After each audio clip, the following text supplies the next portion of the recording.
Welcome to the Fantasy Football Garage. I'm Chris the Candyman, and tonight you already know what time it is. We're drafting best ball teams. We're going to be drafting best ball all summer. And so if you want to draft with us, subscribe to the channel, get in here, get in these drafts. It's going to be a good time. Stay tuned. And if that doesn't do it for you, what about something like this? Does that do it for you? We had a lot of good shows in the last week. Check it out if you haven't seen the show from last Friday night with Meg, Steve from Fanspeak Network. We had Emo Cowboy on from the Fantasy Sanctuary. It was a 4-hour mega stream. We also had other guests, including Cody from Off the Schneid, PPR Tyler, Best Ball Guy, and Pat from the Fantasy Dog Pound. Sunday night, we had another stream. Check it out with PPR Tyler. Monday night, Bindles came on. And last night we had Who Hames on. It's been a good week, a lot of good drafts, some big news. George Pickens is a Cowboy. Stay tuned. Let's kick it to the intro and get into one of these drafts. But overall, it's like the guy can ball. Like actions speak louder than words.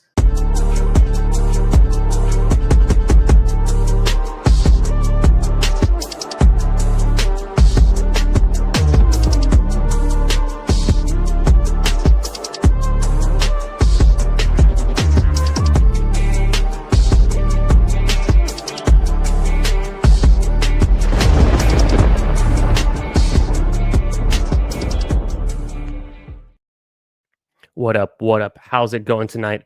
What up, Dad? What up, Bindles? Ooh, nice. Doing some hooping. Love it. Love it. Get those sets in, get those reps in. Dale here for the vibes. You guys, I snuck one in. I'm in a 30-second best ball mania draft. Right after this one, we're going to be doing puppies with the stream. Multiple drafts going on tonight. Just started this one off hot. Jahmyr Gibbs is the first pick. You know I love it. Bowers falling to 19. We're going to have to snap him up here. We're going to have to snap up Bowers. Let's do it. What is Bowers' ADP right now? 15. Okay. Really nice value on Bowers. Hit the refresh. We've got the best ball overlay working. Surprisingly, not a ton of Gibbs teams so far. And if we check out the Bowers, just a few more. I think this is my first combination of the two together, clearly. How you guys doing tonight? What's going on? How is your Wednesday going? What's up, Omega King? Oh, yeah. Gibbs the 1-0. Love it. What up, Nick Bach? Hope you're doing good, my man. I caught a little bit of your stream with Sus. Good stuff. Keep it going. We'll see you in the streets soon, I'm sure. What up, Meat? How you doing tonight? Billy Jones is here, the data man. Love it. Appreciate y'all coming out. Best ball on call. Anthony, how you doing, my man? Let's get it going. Let's get it. Trey McBride going in the second round. It's an unpopular take, but I think I'm just a little bit opposed. I feel like he's more of a third round value the more I think about it. I'm not sure what Kyler Murray's ceiling is passing wise. The only reason I say that, and then if Marvin Harrison takes a step forward, is there room for them both to pay off in the second and third round? Seems a bit crowded. Takes a lot. It takes a Lions offense, a top scoring offense, to produce two players worthy of going in the first round. And I don't know if the Cardinals are that team this coming season. What do you guys think? I know Trey McBride has been, he's at the position of tight end, and so there's a difference there in the value you can get. I think the value to me, it's a little bit better on Kittle, although the opportunity cost for Kittle's still kind of high. There's a lot of value right now in late tight ends, as long as you can get someone that you feel confident is going to have a starting role. And I think right before the stream was starting, I was kind of wondering how I can make this best ball mania draft pay off. What do I know right now that I can bet on. How can I draft right now and get something that I can't get in the future? I think it might be some of these early mid-round rookie running backs. Yes, they're steamed up right now. Do we see Harvey come back to earth a little bit? Does Trayvon Henderson continue to rise with good camp news and maybe bad news around Ramondre, and they come out, there's some coach speak around the starting roles. So I want to make sure that I capitalize on taking advantage of what I can get now that I won't be able to get in a month or two. Lamar Jackson going at the 1-2 turn. You don't see that every day. Josh Jacobs is here. I mean, how do you pass up on Josh Jacobs? 6 picks past ADP. Even though I started off with Gibbs and Bowers, I'm going to go ahead and take Jacobs. I'm a big fan. I think it's a strong move. Jacobs pretty much paid off as a second round pick last year, about like his production wise. And so getting him in the third here feels pretty good. Not too much has changed in Green Bay.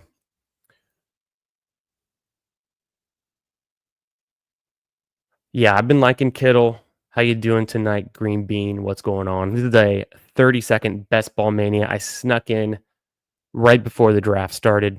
Wanted to get a little bit of EV. I haven't actually looked to even see who's in here yet. I don't know if I recognize much of these names from the YouTube streets, but I know I've drafted with Terminator Cat, I'm sure, before. Maybe some of these other names. Bama Drake. So we're getting this one started after this draft. Plenty of puppies or whatever else we want to get into, we can draft. This one, it's from the 6th spot. Feeling pretty high T tonight. Jahmyr Gibbs, Brock Bowers, Josh Jacobs. Love it. Yeah, a lot coming up for the stream, for the channel. Keep tuning in. A lot of fun things on the horizon. Got some things cooking up. You never know who's going to stop by. And I'm about to come out with a little bit more of a regular schedule. Right now, we're still flying at the seat of our pants, drafting as much as we can. Delayed start tonight, but that's just how it goes. Sometimes you got to take care of life. So hope you all are having a great Wednesday night. My next pick's coming up. I'm going to need a receiver here, no doubt. It's between T-Mac, Travis Hunter, or DK Metcalf.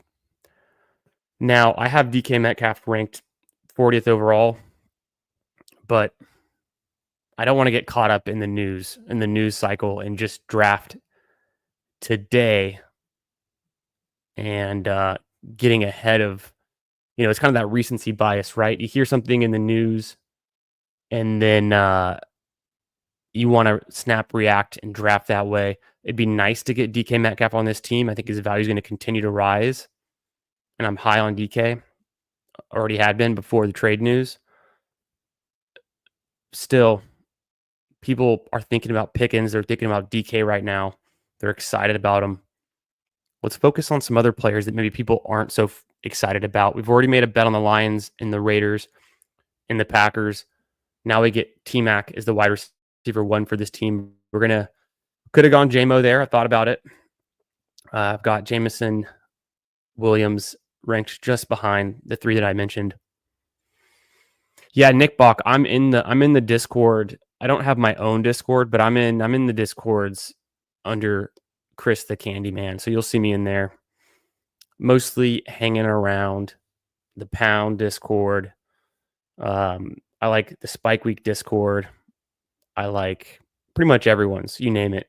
I lurk around most of them, most active in the Pound Discord. Yo, what up, Hartman? Who Hames? How you doing? Nice stream earlier today. Got Hartman in here, of course, and Vape. What up, my man? Appreciate all the love on Twitter lately from all y'all, especially, and for showing up, slapping the like, tuning in. This is a 30-second best ball mania. If you're just getting in here, and we're gonna be drafting plenty more after this one. So I wanted to get in here, talk some strategy, look at some numbers, have a little bit of time to think this team through, make this bullet count. We're drafting in early May. What can we get here that we won't be able to do in the future? Pretty. I wouldn't say completely unique, but not a bad unique combined start between Gibbs, Brock Bowers, Josh Jacobs. Jacobs and Bowers are fallers there, so we'll scoop them up. I would have liked DK at 54. I would have really liked that. Got some other picks in mind. Like I said, I don't want to get too far ahead, but I have aggressively ranked George Pickens. You guys already know I had him ranked 66 yesterday. With the news, I've moved him up to 57. So here, I'm going to take the wide receiver I have ranked a couple spots ahead of Pickens. I think I tuck Pickens in after Courtland Sutton. I have Calvin Ridley ranked ahead of Sutton. What up, Al? How you doing tonight, my man? Ooh, A-Rod says he likes Freiermuth's price even more now. I would agree. Freiermuth has been a solid click even before the Pickens trade. So now you're onto something. I think you're cooking. Yeah, not bad to get T-Mac at 43. What do you guys think about Calvin Austin? I put out a tweet today with this. I mean, you guys know I'm obsessed with the explosive plays. This is pretty good. Yeah, he played 17 games, but it was 58 targets, 36 receptions. He's having an explosive play once every 6 targets. If he gets 6 targets a game, that's an explosive play per game, which is right above average. He's pretty interesting. He's got touchdowns. He took a step forward. Could be a year 3 breakout for Calvin Austin. Or is he the exact type of guy that gets replaced as soon as a free agent comes, trotting into town? So are we afraid of Keenan Allen landing there, stopping Calvin Austin from being effective? If the rumors are true and Roman Wilson is really just being held back by his previous injuries, I forget exactly what injury it was going into last season, but he had some injury issues. If that was the only thing holding him back, then maybe it is Roman Wilson, but I just haven't seen enough yet. And I know he was good at Michigan. I think he had one of the top 20 yards per route run in the country his last year at Michigan. So he's not a bad college athlete. Just hasn't translated to the NFL yet. I've only got 2 running backs. I could take one more here. It's a big faller for it's a bit of a reach up if I want to get a receiver. So I'm going to push receiver. Would have loved to have gotten Pickens. Looks like he's going around pick 60 right now. I'm going to go ahead and take Travion Henderson. I was hyping him up, right as the draft started. I think that's the pick right now. What up, Dad? How you doing? Yeah, the Muth. The Muth is loose. There's 3 late round tight ends I want y'all's feedback on, because I think, especially in this build right now, where I started off so running back heavy and tight end heavy, I could go 2 tight end and just take someone in the 18th or maybe the 17th round. Obviously, Muth isn't going to be there, but he's in the 17th or 18th. Sometimes he has been, but he's a late guy, so I'll put Freiermuth in that category. Juwan Johnson, I think, almost assuredly the starter for the Saints. Was pretty good last season, honestly. Could have a good role there. And you don't know who his QB is going to be, but if it is Tyler Shuck getting the start, there's a little bit of data that shows us that the rookie QBs will lean on an established veteran tight end. And maybe that could be one of his outlets. So that could be a nice spot. You just worry about the touchdown upside then in that offense. The other tight end that I'm thinking of late would be that I think is kind of undervalued. I've heard Higbee. We've been talking about Higbee. I've always thought Schultz is pretty undervalued. Not sure if if Cade Stover will take over. I didn't think Cade Stover could block very well, but maybe I need to look at some data to confirm that.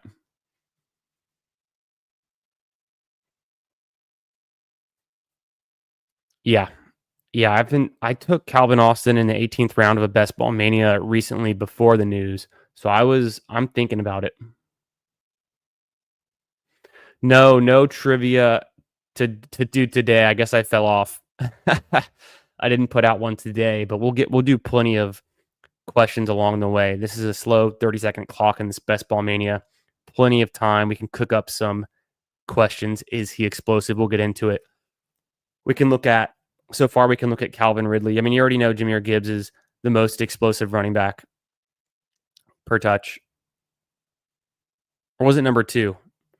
We can look at Josh Jacobs. We can look at Brock Bowers. We can look at Calvin Ridley. Get some information. Yeah, it could be Rattler time. I'd be pretty afraid then. I like that. I like that signal there. That means something. Going Henderson. I need a wide receiver 3. I'm hoping there's a guy who's going to fall to us with this pick.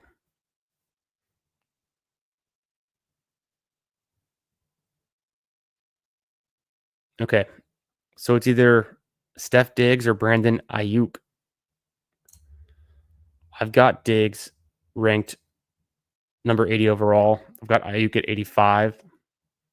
Any reason on this team? I think I'm going to go ahead and take Diggs because I've got Henderson. It's a decent chunk of draft capital on the Patriots. So you already know what type of team this is probably going to be. I needed the wide receiver there desperately. Glad Diggs fell. What about Ayuk? Have you guys been drafting Ayuk? I'm really underexposed to Brandon Ayuk. I don't think it would kill me to miss out on Ayuk. I've liked him his whole career. I was really in on him coming in as a rookie, but the injury scares me a little bit. And then if he is healthy, he is the wide receiver 1 in that offense, no doubt. How much do you want to piece that offense? I think you want some, and then McCaffrey's starting to sound like he's going to be healthy. So he'd be the wide receiver 1. He can be efficient on slightly lower volume than the wide receiver 1 on most teams. When you got all these passes going to McCaffrey and then Kittle as well, get some volume. Yeah, the Foster Moreau thing. Is Moreau still there? I'm curious if I guess Moreau is still there. I know he signed a contract going into last year, so that could be something. Moreau's been kind of underwhelming. Doesn't really provide any. He had some spike games. I remember looking at him in Dynasty and some really deep leagues, but I don't think he's too much of a threat. It seems so because I'm trying to think back on the exact timing. Which week was it that Diggs went down? Was it week 7 or was it earlier than that? It was he played 8 games. Doesn't have the date here, but he went down 8 games. Let me just think through this pick. Could easily be Mooney, Egbuka, or Burden.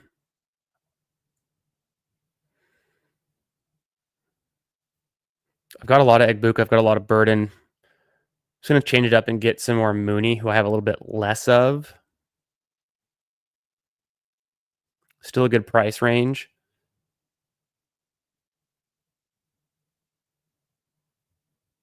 Okay, that worked. I was confused what would happen because I queued him on my desktop, but I had my phone open too, and I think I actually had Egbuka queued first on my phone. So at least in that instance, the desktop overrides the phone when you queue it later than that. So that's interesting. Just a little insider knowledge.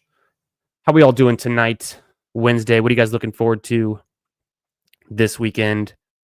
Did anyone get into some Cinco de Mayo? Uh, any interesting scenarios on Cinco de Mayo? I was here streaming. If you caught that one on Monday with who do we have Monday? Monday was Bendels. Great show with Bendels. So, what are y'all up to? What's going on? Oh, I was gonna look up when Ayuk.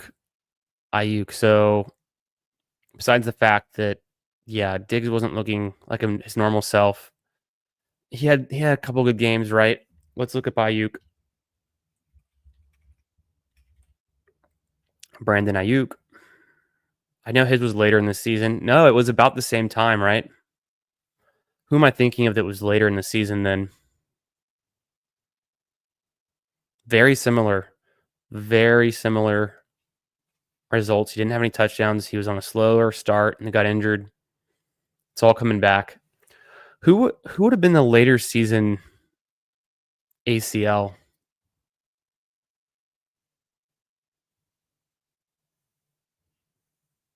So Diggs and Ayuk are a similar time frame. So far, the team, we've got 3 running backs, 4 wide receivers, a tight end. It's a 30-second best ball mania. I think it's like my 13th. Gibbs, Josh Jacobs, Travion Henderson, T-Mac, Ridley Diggs, Mooney, and Brock Bowers. Besides the Patriots, this team's a little bit spread out, which is fine. We're only through 8 rounds. Let me see what we can do here with this next pick. A lot of quarterbacks are still available. There's Kyler, but I don't want him. There's Fields, Nix, Purdy. Goff is still there. I'm going to push on and wait on the QBs because I don't have the best stacking partner off the bat. I can wait for Goff. By ADP, the next wide receiver is going to be Trey Harris. And I think that's what I'm going to do. I'm going to take Trey Harris. I have him ranked 104. I take him 102 there. Gives me one more stacking partner. Yo. Sorry, I didn't look over. Waiting on the Pope this weekend. Yes, Raphael. Yep. How you doing tonight, my man? Hope you're having a great week. It's hump day. It's Thursday tomorrow. We're almost there, guys. We'll make it to the weekend. It's going to be a great weekend. Looking forward to a new Pope.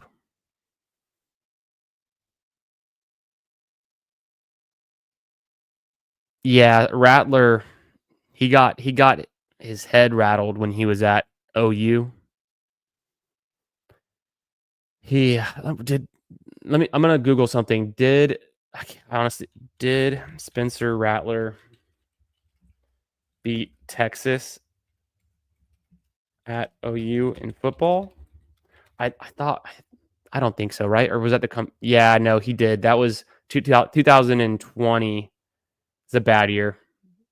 That was right before Sark.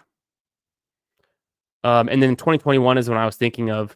Rattler was benched at the Red River Shootout in 2021 in the second quarter, replaced by Caleb Williams, who then came in and rallied from a 21-point deficit, and they beat the Horns.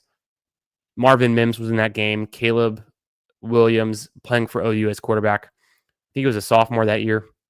Throws this like 40-yard-ish bomb to Mims in the corner of the end zone, just scarred for life. I thought Mims was great after that.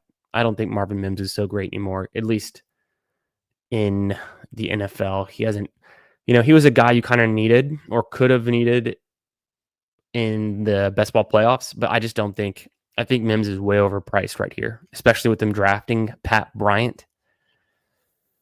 Not necessarily a vote of confidence. I'll catch up with y'all in a sec. Let me make this pick. Goff just goes, which is upsetting, but fine. I could get Fields or Herbert. I think I have Fields ranked pretty highly, so I might take him, and then I can see if I can get Herbert or Drake May or even Love on the way around. Keon Coleman's there. I've got 5 wideouts, so I'm pretty decent at least right now, but I do have 2 of those wideouts are rookies. I'm going to do it. I'm going to grab Justin Fields there. Pick 115 feels pretty good, even without, any other Jets on this team. Worst case scenario, if I don't get Drake May, and I'd really like him, I thought about taking him there over Justin Fields, but I just didn't do it. Maybe I should have because of the stack with Travion and then Diggs.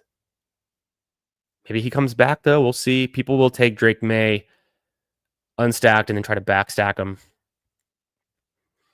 So maybe he comes back around. That'd be nice. Otherwise, I've got a Justin Fields team with 2 Patriots. Could be bringbacks. You know the deal. Dak goes 119. That's the highest I've seen Dak go in a while. I have Dak ranked, I think I put him at 122. Let's take a look at my ranking tool if you're not familiar with it yet, and then I'll catch up with y'all in the chat. I have this dynamic display for helping me do research and drafting.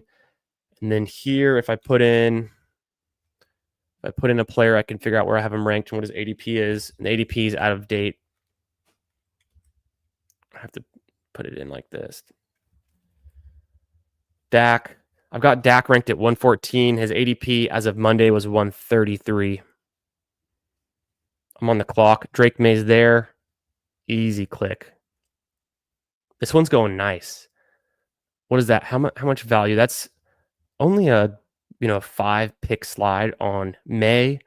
I got a 7-pick slide on Fields. We're starting to stack up all of these ADP slides. This team's looking really good. So far, it's a 2-3-5-1 build.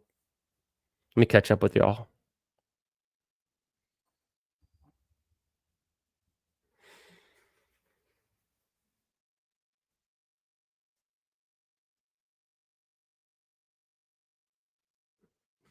FF Explorer, how you doing tonight, my man? That's pretty funny. Yeah, I can't go wrong with Fields. Yeah, I think we're all in. How many seasons has it been since we were taking Fields really high in the dynasty startups, picking him, in best ball leagues? We were drafting him early. Of course, he has the fall off in Chicago, but I don't think we're going to get a good sample size. I've looked at this before on Fields from last season, but we can look back a little bit. Yeah, we don't have a good sample size. It just doesn't really work out. Last year was actually still not great for him. But look at the rushing yards. Over 1,000 rushing yards in 15 games in 2022. Hard to believe that it was that good. And maybe it still can be. So that's what we're looking for.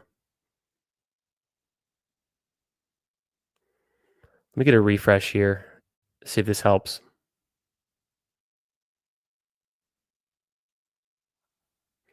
Shout out to the best ball overlay.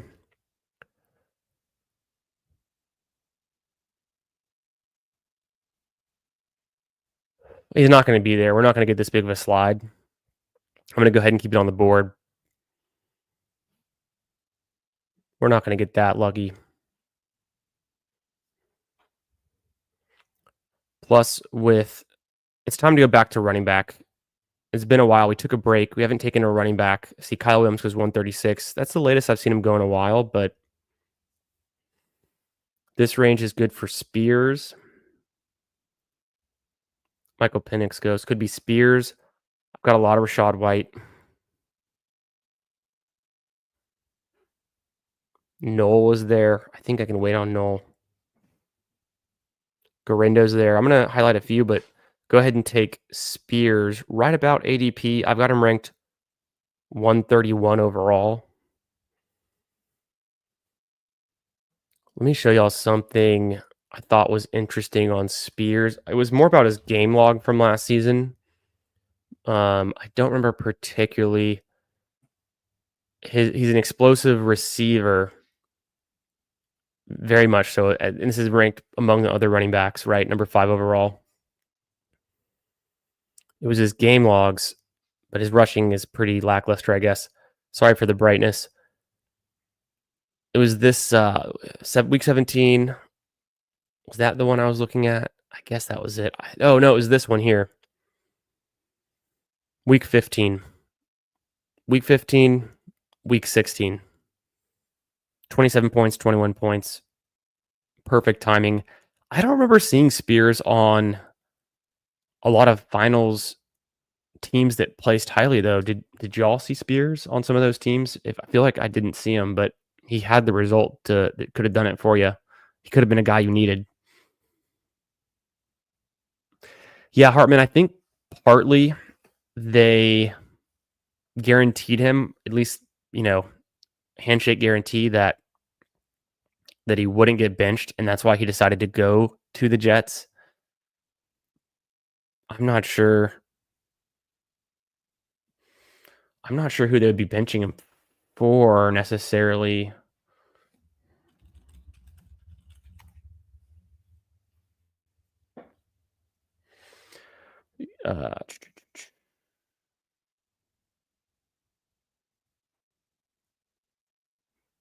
Tyrod Taylor.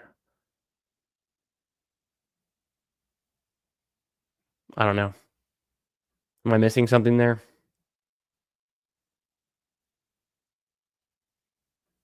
Oh, yeah. I don't know if that makes you want to click him more or less.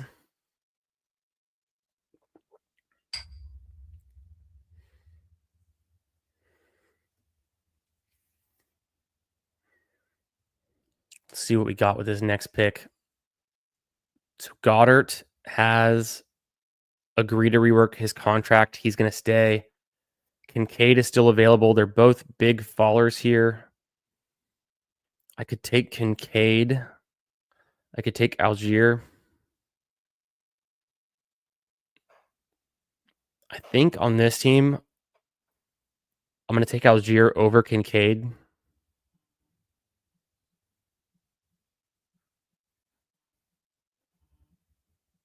Even with a little bit of a fall, it's only one round so far.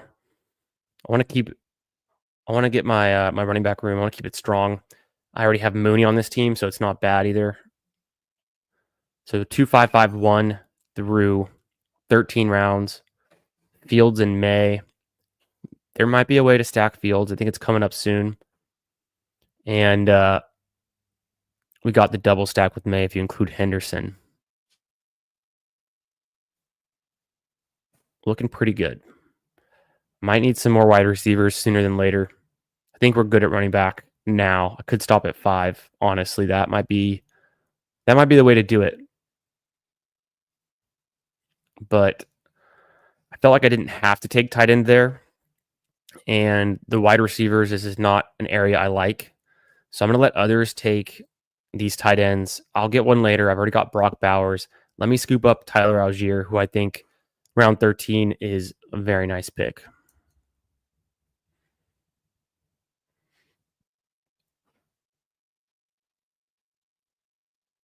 Exactly.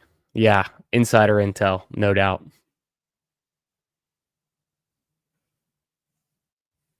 No doubt. I want to see how many. So that's got to be 3 tight ends on this team.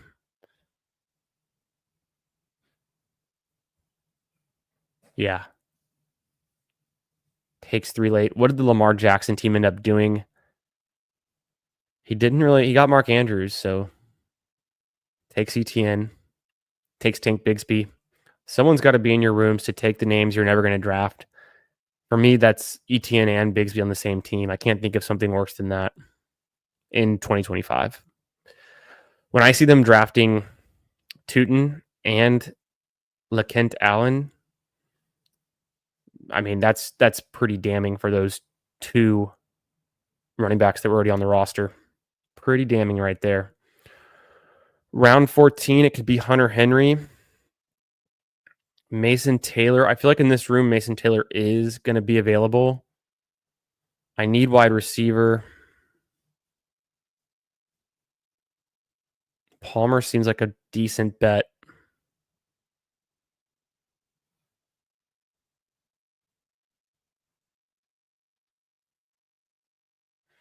Why not go Palmer here? I'm not really a big Palmer fan. I think it works here. Apparently I am. I'm taking 16% Palmer. That's more than I would have thought. The main reason is just how bad this tier of wide receivers gets is the problem. So you maybe end up clicking the same guy more often. I need to figure out how I can vary that pickup because I don't like Palmer enough to have 16%. I'd rather have 8 or 10% Palmer.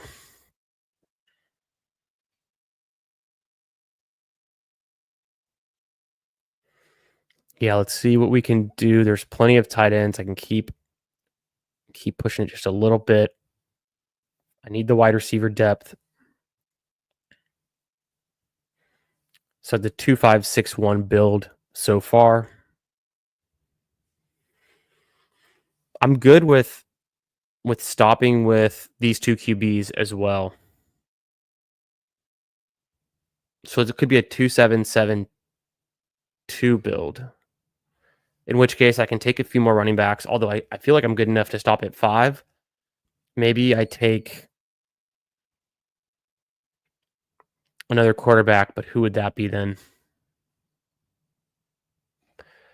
Just gotten past the range, so Bryce Young, obviously, if he was there at 150, I would have considered it.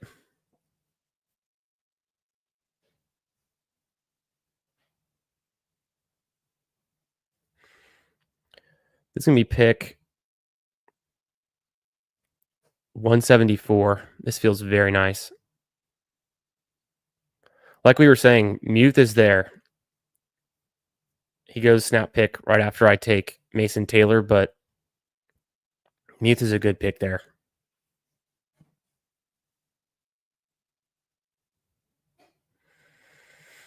I'm pretty certain. When we look at the QB room, I'm pretty certain that I will stop. I could stop at these two quarterbacks and be fine, and then the two tight ends also.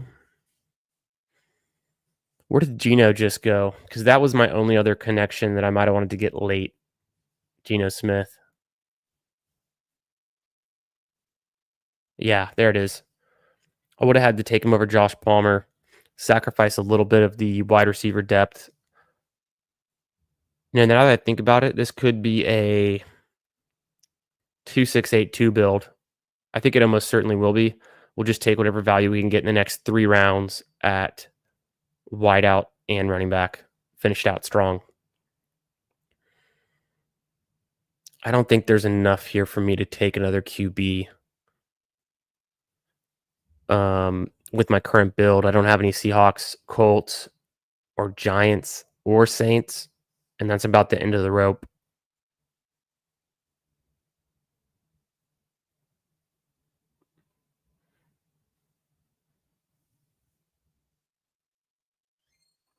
But so far, I mean, this has been a great draft. A lot of values fallen to us.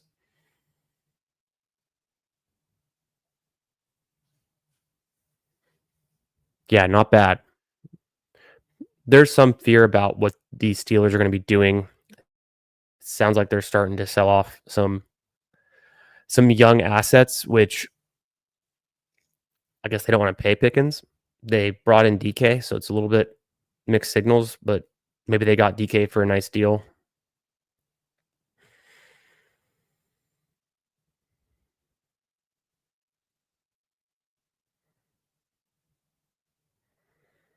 I like Dobbins here. I've been taking a good amount of Dobbins. I'm only at 6.5%, so I guess it's just the last 2 puppies. Let's get him in a best ball mania. And then I'll be done at running back with those 6.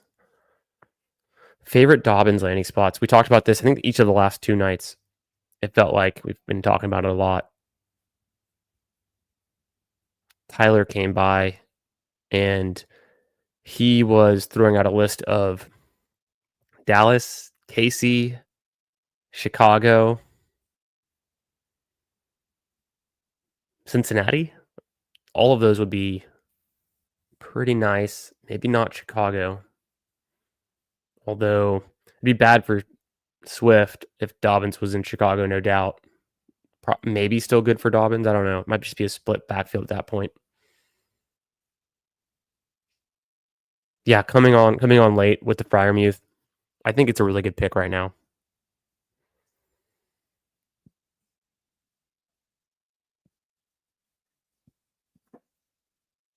I'm not afraid to get DK Metcalf without knowing who his quarterback is. With Freiermuth, though, it's like you really want to be stacking your tight ends, and it is hard to get him with that uncertainty. At least for me, it's a little bit harder to click him. That's probably the only reason I haven't been going there as much.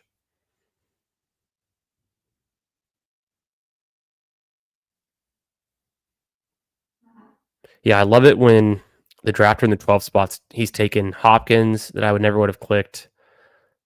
I've been pretty off of Dylan Sampson since the draft. I'm not feeling strongly about Jalen Wright after last year or Blake Corum. Both of them potentially get replaced in this draft. So on the other hand, you have Marshawn Lloyd, who I know we all like, seems set to maintain his role that he could have had before the injuries. So it's going to be 2 more wide receivers to finish this one out. I'm not crazy about who's available. I didn't move Tolbert in my ranks all that much. I probably should move him down. We see him falling here. Is this some overreaction? Is Tolbert still a good value here? Would y'all take Tolbert at pick 198?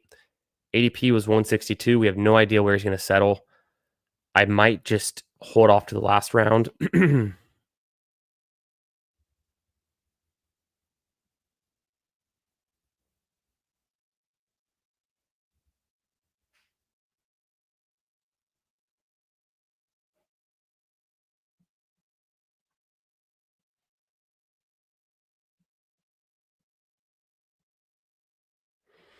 I'm going to do it. I'm going to go Tesla here.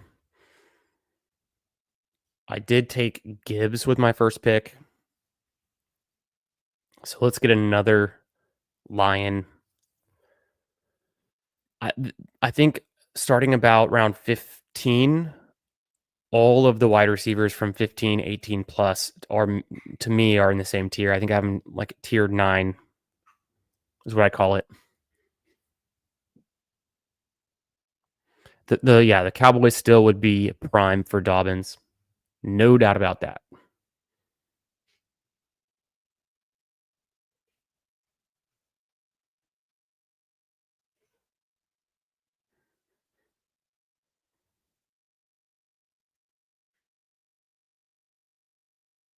No doubt there. I want to check in on, so let's check some ADPs, right? We had Pickens go at 60. There was DK at 52. 52 seems still like a good bargain on DK in my mind. Pickens at 60, he's starting to get more expensive, but I have him ranked ahead of that as well. Where did Blue go? Tootin at 110. Williams 116. It's just too rich. Garendo 141 is nice. Blue went really early then. I don't even see him.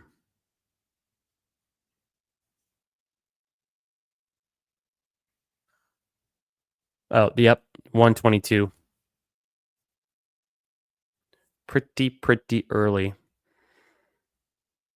With the CD drafter, so CD's going in second overall over Justin Jefferson. I don't know about that. I have been hearing people taking Justin Jefferson third overall instead of second. just get your guy in the first 3 picks. You can kind of mix it up. I think the only consensus is strongly around Chase at number 1, and that's just because he was the guy last year. Just as CD was the number 1 last year, we're chasing whoever was the wide receiver 1 year before. So, maybe it'd be smart to pivot off of that, or maybe not. Maybe they repeat. Tolbert's still there. Is Tolbert undraftable, or would you take Tolbert in the 18th round on a team that doesn't have Dak Prescott? I've got Tolbert or Calvin Austin queued up. I'm going to take Calvin Austin.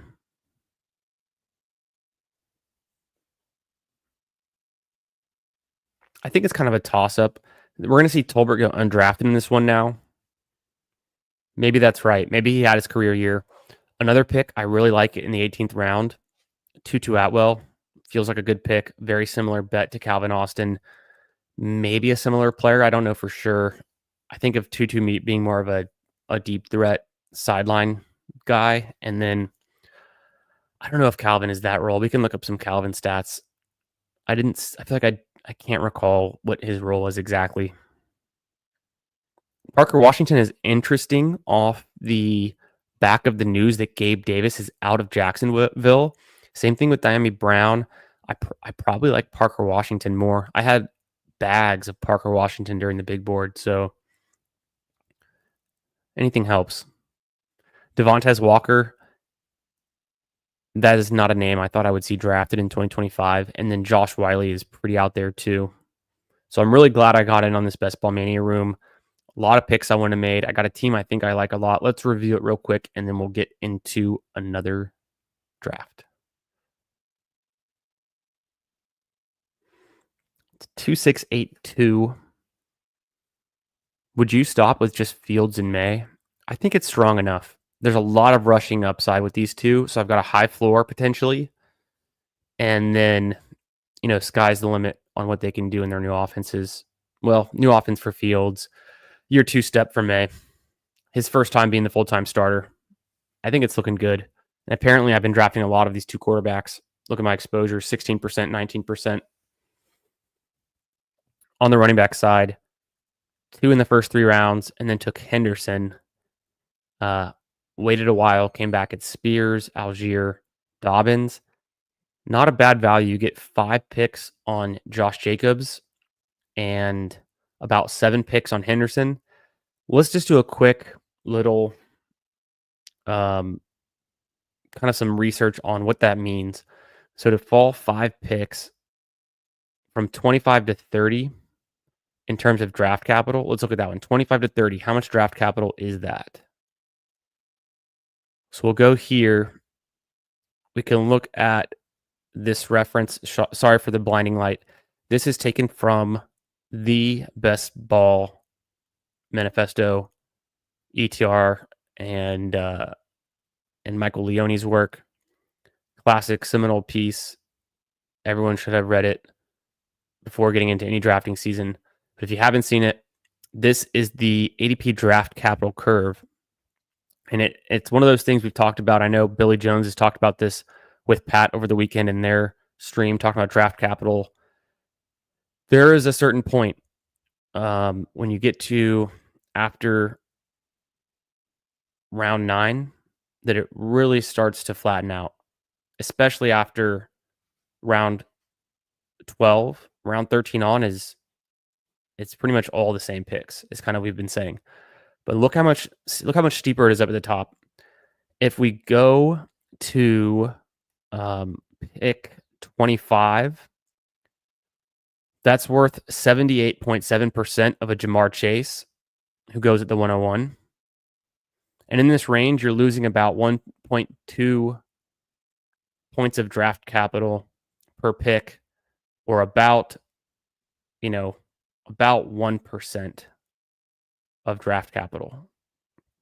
So 25 to 30 means we get a player worth 78.7% of a Jamar Chase in a range where you would expect to get a player worth 74%. So that's 4% of draft capital, which is actually a ton. That's 5 picks in this range. The difference on Henderson, which was, we'll call it 7 picks later on, right? So 25 to 30 was 4, we'll call it 4.5 points. And then 60 to 67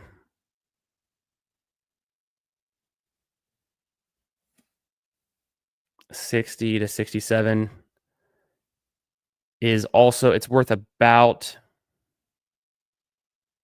I guess that would be 4.5 points. So it's about worth the same. Okay, interesting. And then let's see, later on, where else did we get a faller? 102 to 115 is 13 picks, but how much is that worth? So actually the Josh Jacobs and the Henderson are both pretty good picks in terms of the draft capital we gained by making that selection there. From 102 to 115, so the other ones were about 4.5%. 102 to 115 is 5.8%. So actually that's might be the best. You know, it takes more picks the later in the draft to make up that value. That might be the best pick we made. 5.8 on that one. Mays is going to be worth a little bit less than that. Yeah, some decent picks. Let's do another example for the counterpoint. Oh, Bowers. Let's look at Bowers. This might be the best pick, actually. So 15 to 19, because it's so up in the beginning of the draft, right? So far, we had 5.5 right there, 5.8. Let's just call it 6. 6% draft capital is the best scoop we got. If we go from 15, we'll call it 15 to 19. 15 to 19 gets us 3.6%. Okay. So still good. And this is, I've straight lined this. So I think it's close enough. I think it's close enough for an estimate. Let's do the inverse case. How many points of draft capital do we lose taking Tesla at 198 versus 208? So 198 to 208. Let's look at that one. And then we'll get into another draft right after this, a last data point. Just want to show y'all some things when I talk about draft capital, what I mean. 198 to 208, we lost 0.9. So round it off. It's a rounding error. That's why, let me show you one. So by each round, this column over here is showing you, it's not a percent, but it's showing you an actual whole number difference in the draft capital that you lose going from one pick to the next. You're losing a whole point up in here. Once we get to, like I said, after round 13, so in the picks 140s, you're only losing half a point. When you get to past the 150s, you're losing 0.1. So there's, after pick 146, get your guys. That's what we always say. There's no difference. You could take a guy that usually goes around pick 200, and you could reach all the way up and get him at pick 180. And you've barely lost 2 points in draft capital. Or another way of saying that, it's about 2%. So 20 picks, 2 rounds, you can reach up 2 rounds once you get past 146 or 150 range. And then, of course, the closer you do it to the round 13, the steeper the curve is, the more you're going to lose. But on the tail end, you don't lose much. Just a little food for thought. A little food for thought there.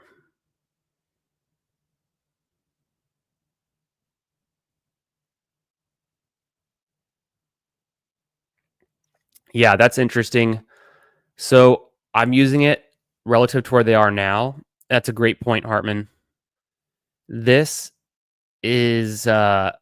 This is just based on the picks. So that would be like the closing line value you're referring to.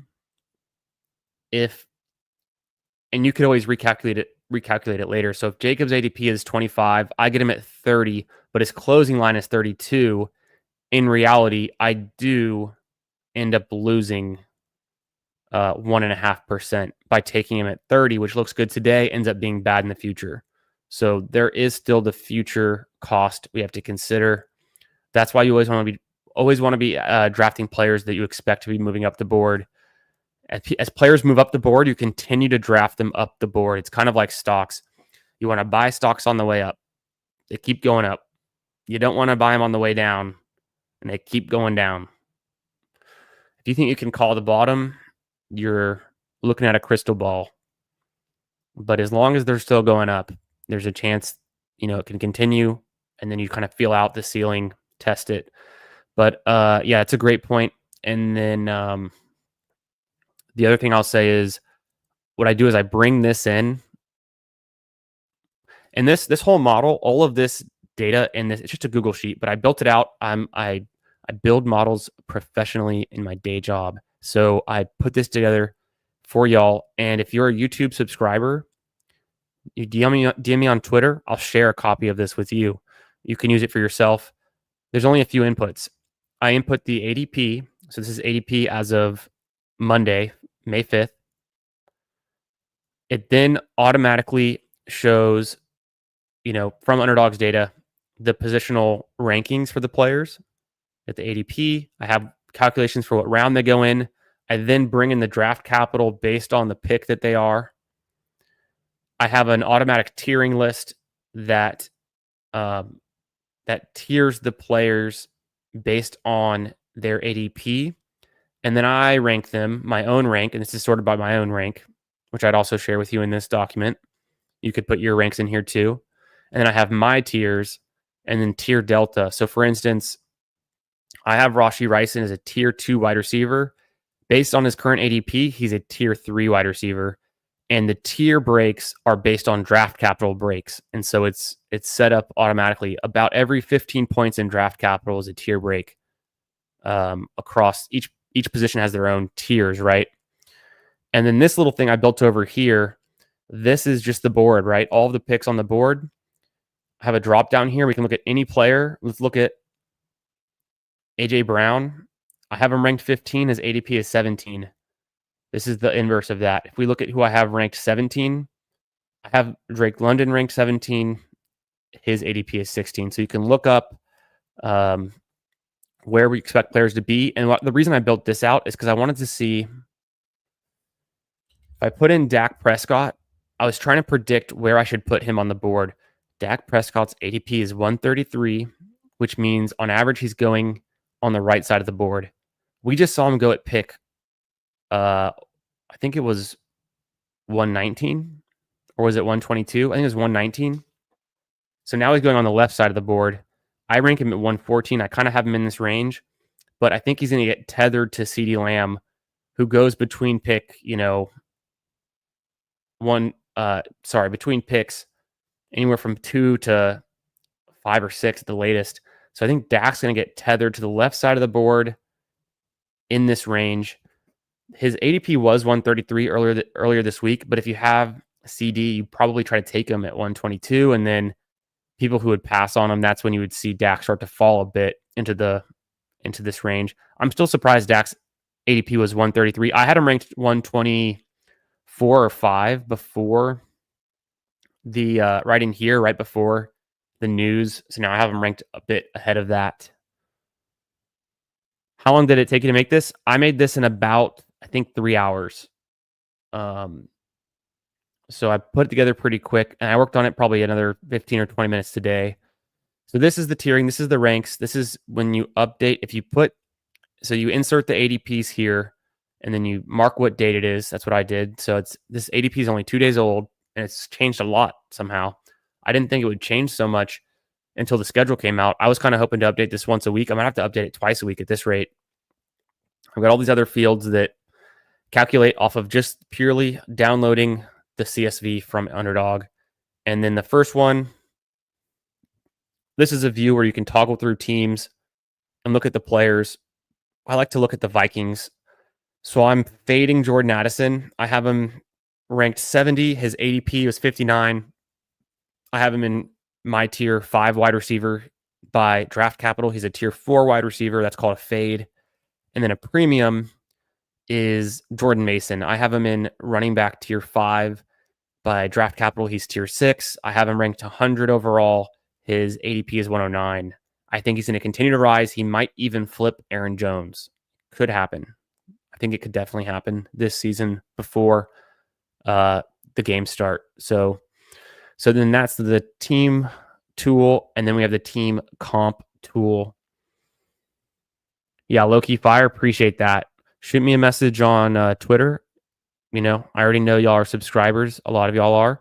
Give me a little proof that you're a subscriber, and this can be all yours for free. If you think it's fun, if you like using sheets, if you like doing research, doing stuff, I'm going to update it and make it available pretty frequently. It's a tool that I built this for me, but I'm happy to share it with y'all. Doesn't help you with best ball at all. What do you do in your life? I don't know. I don't know if, I guess, I don't know. This is something I've been using spreadsheets for fantasy football since high school, but I've just gotten a lot better at doing it. And then Google Sheets is kind of fun because you can share them. How's it going, my man? Tyler, hope you're having a great Wednesday night. Happy hump day.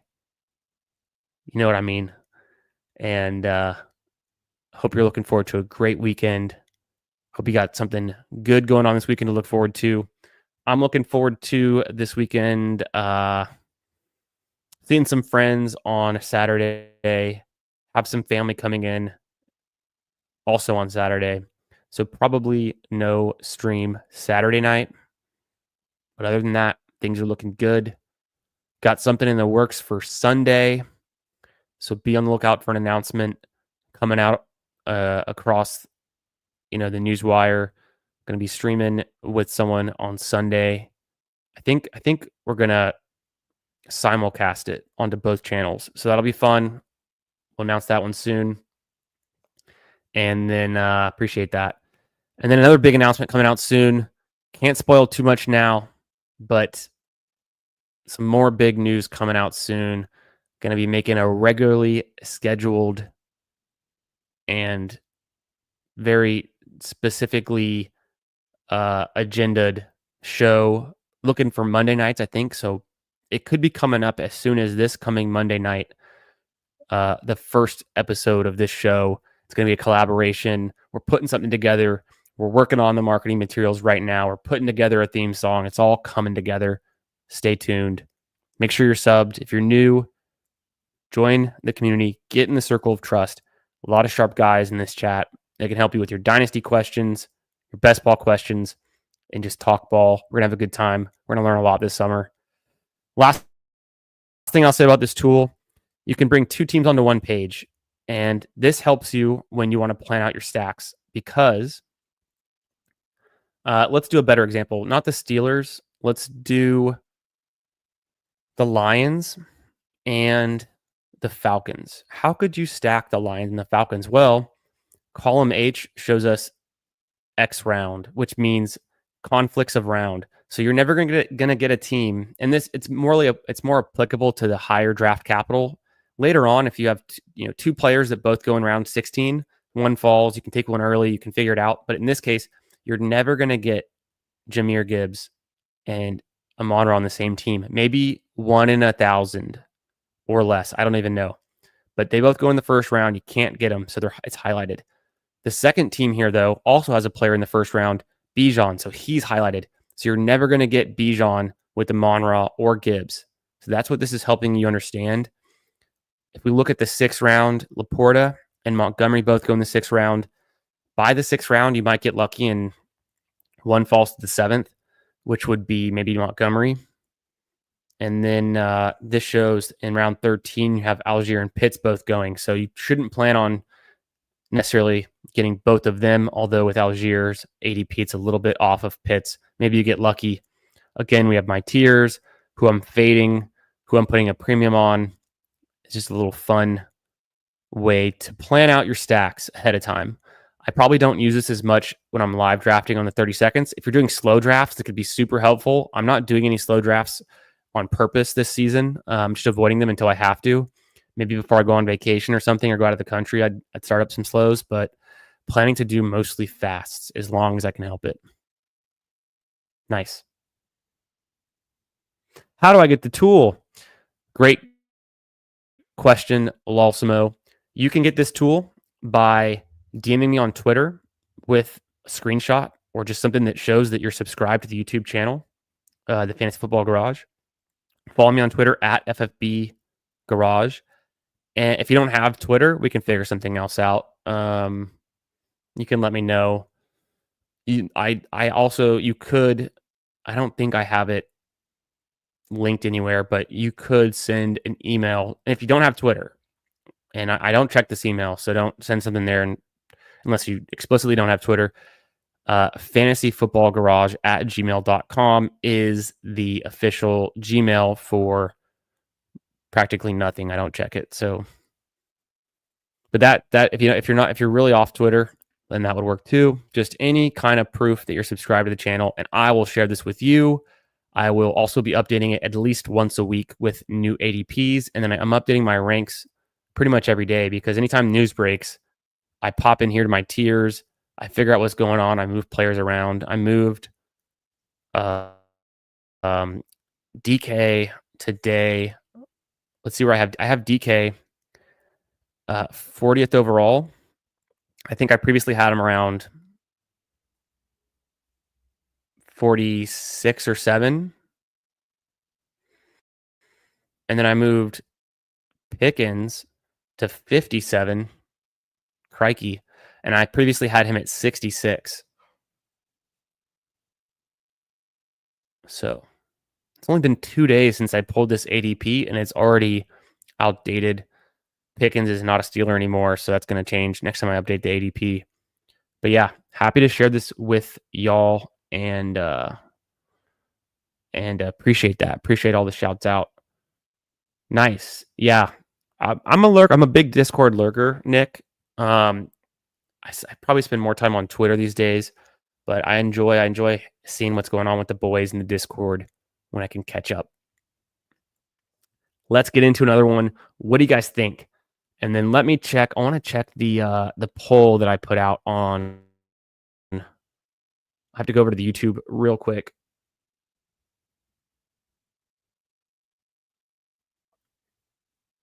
Check out the poll. Let me end it. Did it give us the results? I didn't see the poll results. I thought I ended it. Bummer.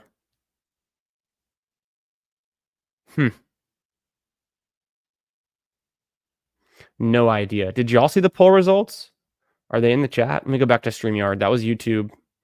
No, it doesn't show up in StreamYard. You know, I could hear me during that. 64 Pickens to 64 to on Worthy. It looks like I think you're saying 64% Pickens, which I think is wheels up. I'm in on Pickens. Where do I have? I'm unfortunately I'm fading Worthy at his price. Let me figure that one out real quick. I do tether this to ADP a little bit. So I currently have Worthy, whose ADP is 39 at 50th overall. And then I have Pickens, whose ADP was 77, but now we're seeing it go into low 60s at 57 overall. Maybe that's not aggressive enough on Pickens. Yeah. I've moved DJ Moore back quite a bit to 51. We might have to start taking Pickens next to Jameson Williams. I want to move Jameson Williams up. I just don't know who to move back. How do I move off of Mixon, Smith, Flowers, Kittle, Hurts, Is it Evans? Do we need to fade Evans even more? I can't figure out who to fade in this range. So I'm sticking pretty close to ADP early on, except for a few cases like Worthy, where I've got him about 10 spots later. Similar thing for DJ Moore, actually.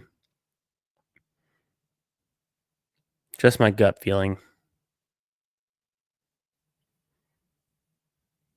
Yeah, 20 votes, and everyone seems to lean Pickens. I mean, I like to see that. That's interesting to me. It's good intel. I don't know if y'all are just trying to make me happy. I hope that's what you just honestly believe, because it's good intel if it is.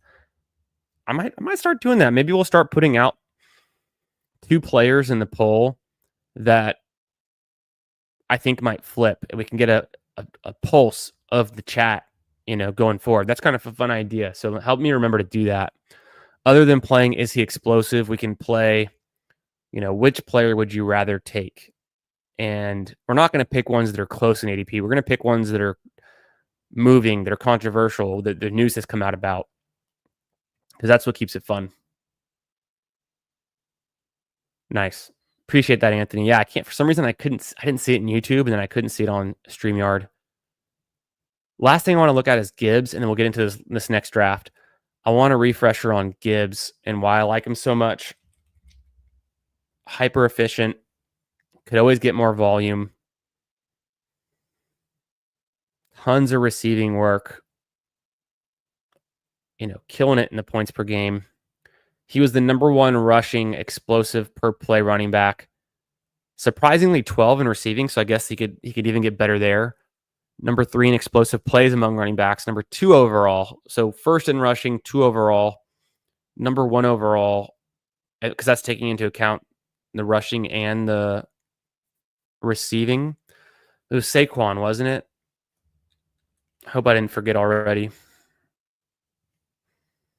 No, it was Henry. Saquon was 3rd, which, I mean, he does very well in the rushing. He's number 1 in explosive plays, but per touch, 3 and number 7. So 49 explosive plays on, 378. So that would be like 50. It's like once every 7 plays, which is incredible. One every 7 plays for him was explosive, and he's getting like 3 of those a game or something, is what that works out to. It was Derrick Henry. This is the last player we're going to look up. Then we're going to get right back into another draft. Derrick Henry was number 1 overall, number 2 in rushing, and then for some reason his receiving doesn't hit the volume threshold. It must have been more than 20 or 25 receptions. I'm surprised, though, that it didn't hit, but it's 135, so he's extremely explosive in the receiving game when he does get the ball. 19 receptions, 10 yards per reception. That's kind of the number I think of when I think of like a big play for a running back catch, averaging more than 10. And then, of course, the big rushing plays. Saquon's, let's look at his average again. His is below 10, but not far off. And then Gibbs, his is right at 10. So, very cool stuff. I think it's puppy time. Let's do a 20-second puppy. And I'm going to get into it. I'm going to go ahead and click on it. So if y'all want to get on this one, a 20-second puppy coming up right now. Let's do it. Snap filled. I hate to see that. Feels bad, man. I know y'all might want to. Y'all have probably been wanting to get on that draft, but it's 20 seconds. It'll go by quick. And if you're in a overflow room, it doesn't hurt to listen in as I draft my team. You can draft yours too. 20-second puppy. The 4 spot. We're getting some nice front of the board picks tonight. This is gonna be good. I don't see anyone in here that we know that's regularly in this stream with us. But if you are in here somehow and you're in the YouTube, say what up. Let us know your underdog name. This draft starts soon. I'm excited. It's going to be a good one. Starting to get some volume on these puppies. Not bad. I didn't think I'd be doing so much before the schedule and just in the puppies in general, but I'm doing more puppies this year and I like it.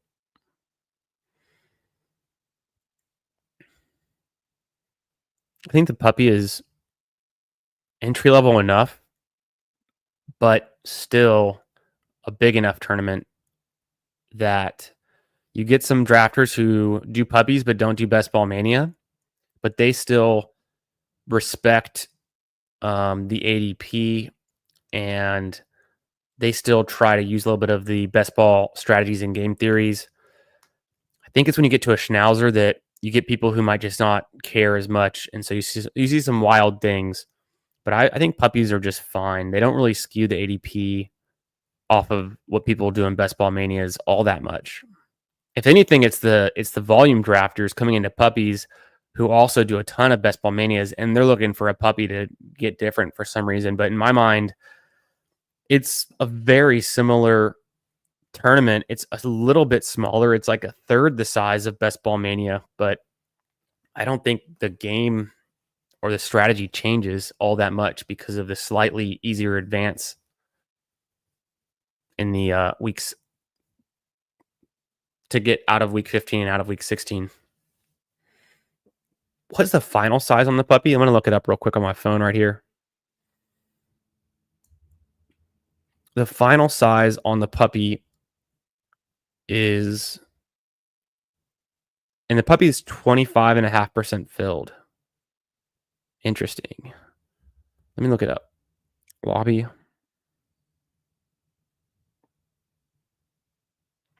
Puppy final size is 375. That's still, it's big enough.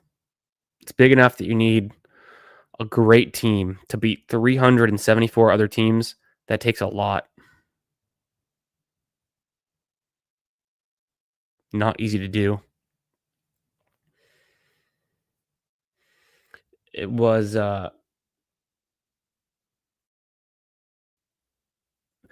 CMC, that's a great question. I have to double check. I've got him ranked pretty much where he goes, but if we do a quick check on that, I've got CMC ranked 14. He's going around 13. So I think I just pull Brock Bowers up. And honestly, half the time I don't take Brock Bowers ahead of him. So I think I've got Brock Bowers and Christian McCaffrey kind of splitting the line there. McBride goes so early. I can't do it. I need to get more Derrick Henry, though. I've not been taking Derrick Henry above that tier of receivers. Of course, I'm going Ladd McConkey here. One of my favorite clicks. Going from the 30-second Best Ball Mania down to the 20-second puppy, it feels like a rush. I really enjoy doing the 20 seconds, and then you build up that. It's almost like working out and building up the stamina. And you get into a 30-second draft, and you can relax.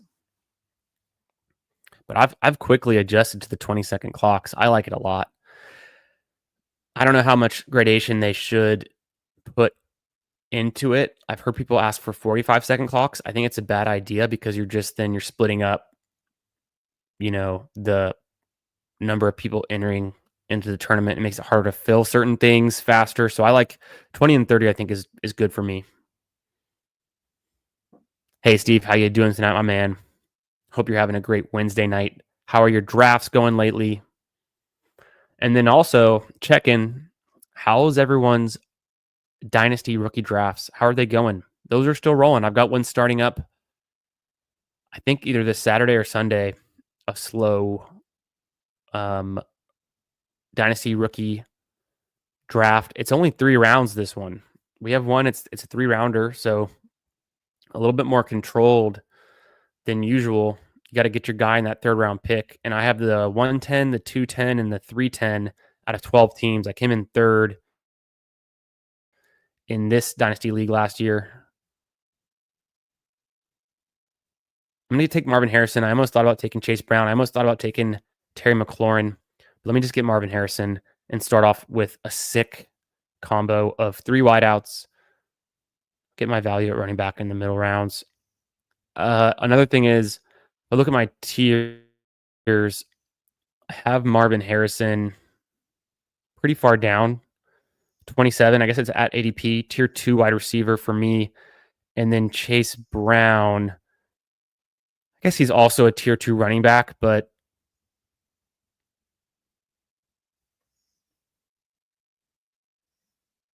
yeah, I could go either one on that pick.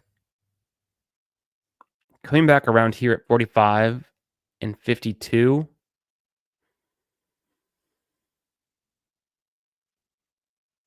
I'm going to have options for Kittle. Maybe Kittle could fit on this team and then keep pushing running back or just keep hammering wide receiver. See where DK goes in this one.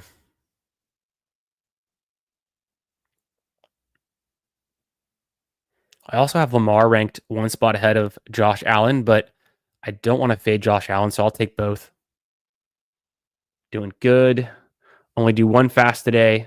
Yeah, you're keeping pulse on ADPs. I'm sure you were interested to see where the Steelers and the Cowboys are going after the news. One draft a day in this kind of lull between the schedule release, I think is plenty. This is my second of the day. I just finished a 30-second Best Ball Mania on stream.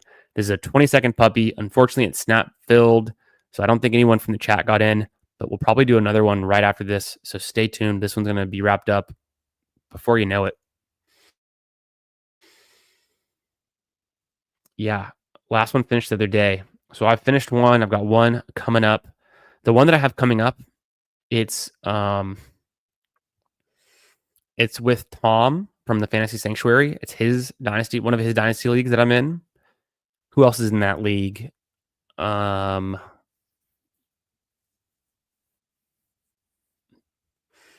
bunch of the guys from the Discord over at the Fantasy Sanctuary are in that league. And I think last year was our second year of it, so we're going into our third year. I have a pretty nice team on that one. And there's some interesting scoring rules. You get points for like long receptions, long runs, long passes, completion, things like that. Really wishing I would have taken McLaurin now, because I am going to take Daniels here. I won't pass up on Daniels in the 4th round. I could have had Terry, but that's all right. Wishing I had Terry.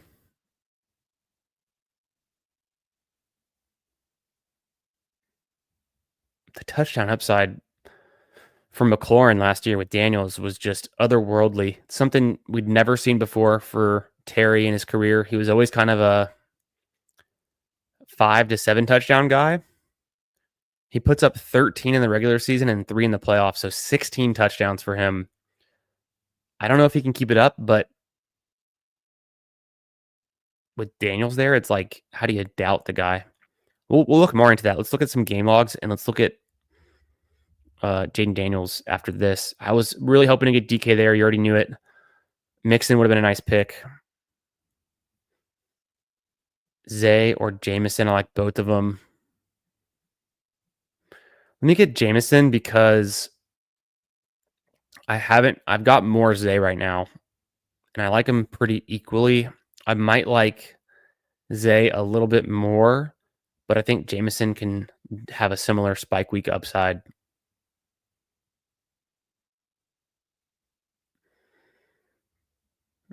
We're pushing running back in this one. 108 and the 112, Steve. Who are you hoping to get there? With my 110 as a 12-teamer, I'm looking to get Egbuka. I'm looking to get maybe Harvey. If Colston Loveland was there, I'd be surprised. Could do Dart, although I don't know if I want to. And who else do I see going in that range?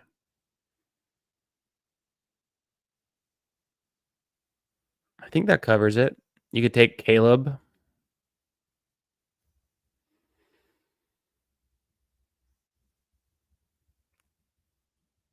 Green bean. Yeah, I'm just catching up with your details. Oh, nice. Okay, you're trying to rebuild it. You're drafting. You trading out, getting the rookie picks. That's nice. I think it's a good draft class to re-up on pretty much every position except for quarterback. So getting the running backs and the wide receivers should be fine. The wide receivers are a little bit more of a mystery box, but they always are. And a lot of these day two wide receivers end up, not doing a whole lot in the NFL. So they're a pretty thin bet, but if you can take a bunch of them, you'll probably hit. The day three wide receivers almost never hit. And if you can get a day one running back or a tight end, in my opinion, in a rookie draft, do it. Day one tight ends and day one running backs. I mean, of course, the wide receivers and quarterbacks too, but extremely valuable. And then we're seeing some day two running backs in this class that are still very valuable, like Harvey.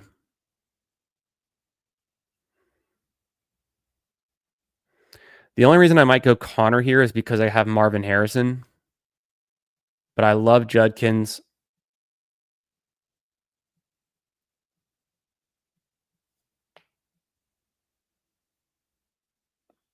And then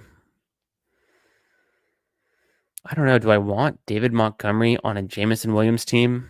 Does that make sense to me? Yeah, Judkins goes. It was wishful thinking.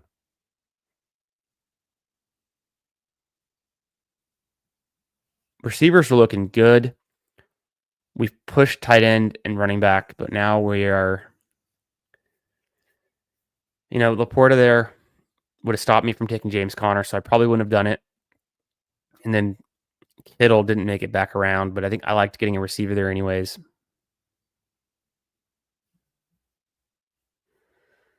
Mahomes at 75. Was that the Rice drafter? Yeah, okay, so it makes sense for Dennis.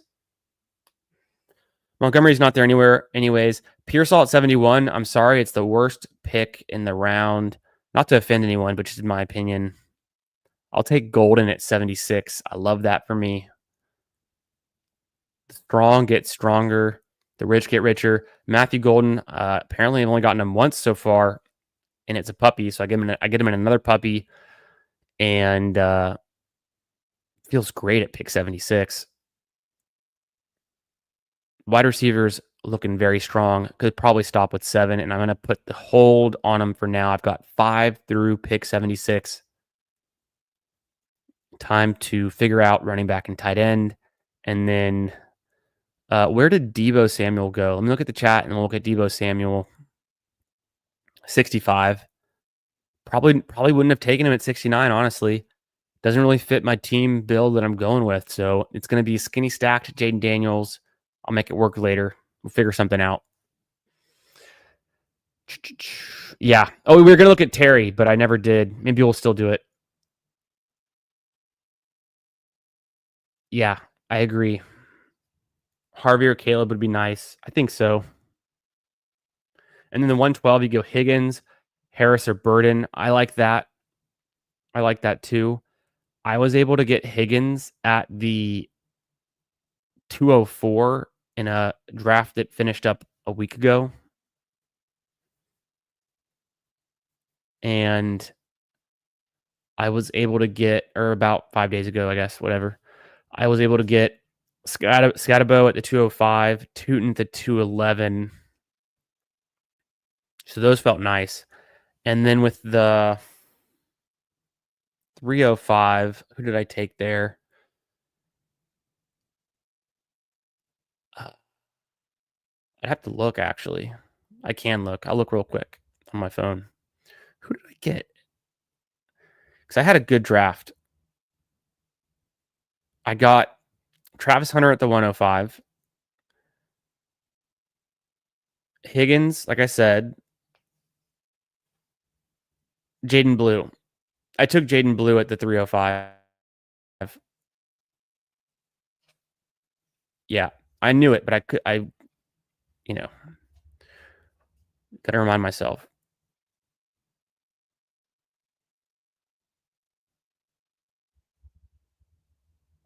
So I ended up making out like a bandit in that league where I had the 5th overall pick because I didn't have such a great year. I had Dak injured.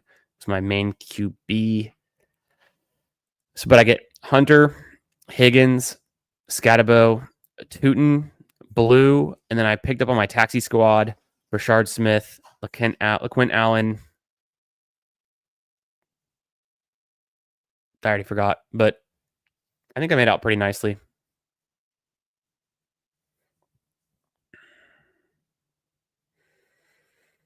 Okay. I'm not going to take Kelsey without Mahomes right now on this puppy. I don't need a receiver. I need a running back, and Swift is there. Nice little fall on Swift. Scoop him up. Could do B-Rob too. Maybe should have done B-Rob. For some reason, I have Brian Robinson ranked pretty far back, 101 after Jordan Mason compared to his ADP at 89. I think partially I'm afraid of maybe Dobbins goes to Washington or just that Brian Robinson isn't that great. I know Swift isn't that great either, but for some reason I just feel like Swift is safer. I need to maybe revisit that, put them a little closer because Swift has been falling just a bit now after he rose so much.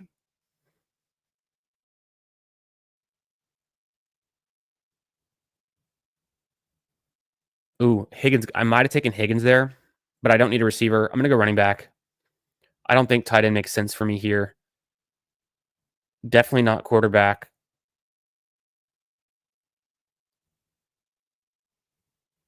Loveland's kind of nice.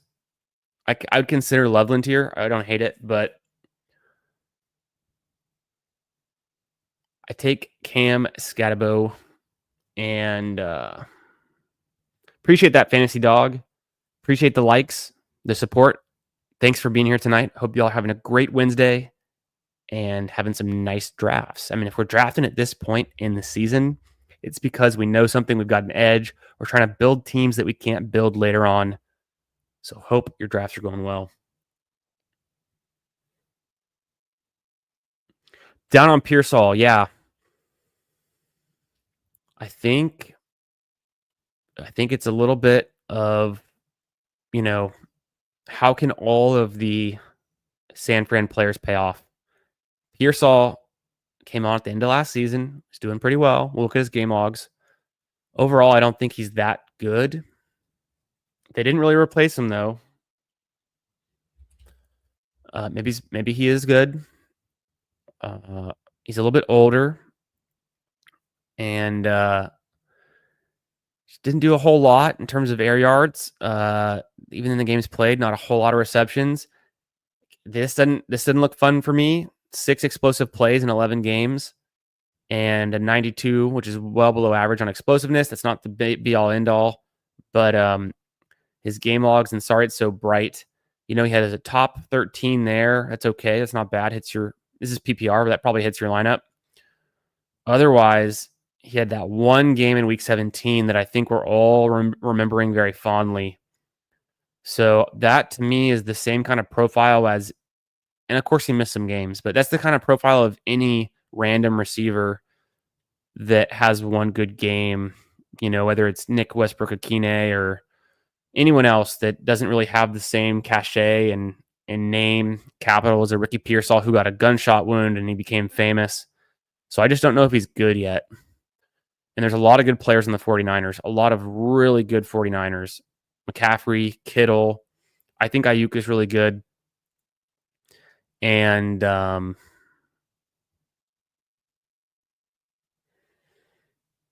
Juwan Jennings. I don't know if Juwan Jennings is that good, but he's there.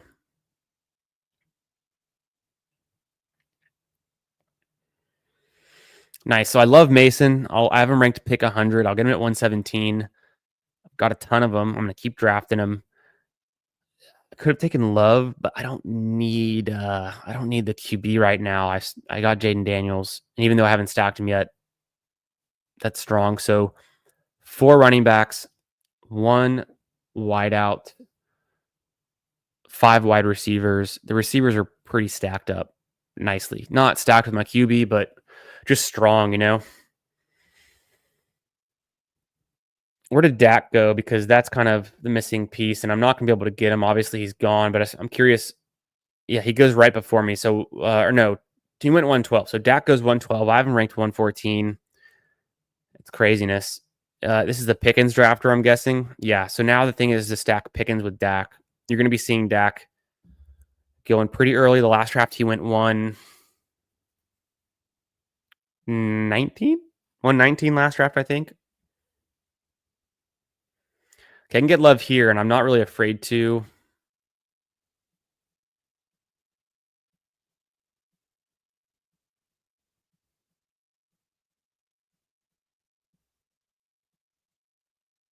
There's a falling value on Andrews. Maybe that's the play. Actually, some decent value on Andrews there. I can stop at 2 quarterbacks, take Love a little bit early, get some more exposure, pair him up with Golden. Even though Golden's my 5th receiver, I expect him to be the number 1 target in Green Bay. So if he really hits, in Dwayne McFarland's supermodel, he comps Matthew Golden to his high-end comp. His ceiling outcome is a Ladd McConkey season. To me, that makes a lot of sense. They were used in similar ways in college. Ladd McConkey had limited production in college at Georgia, but had a great season, extremely explosive, right? Especially for a rookie, a ton of targets. He had even better games in the playoffs. So he just kept going up and up. Let's look at his a little bit, missed one game, right? This is him in college.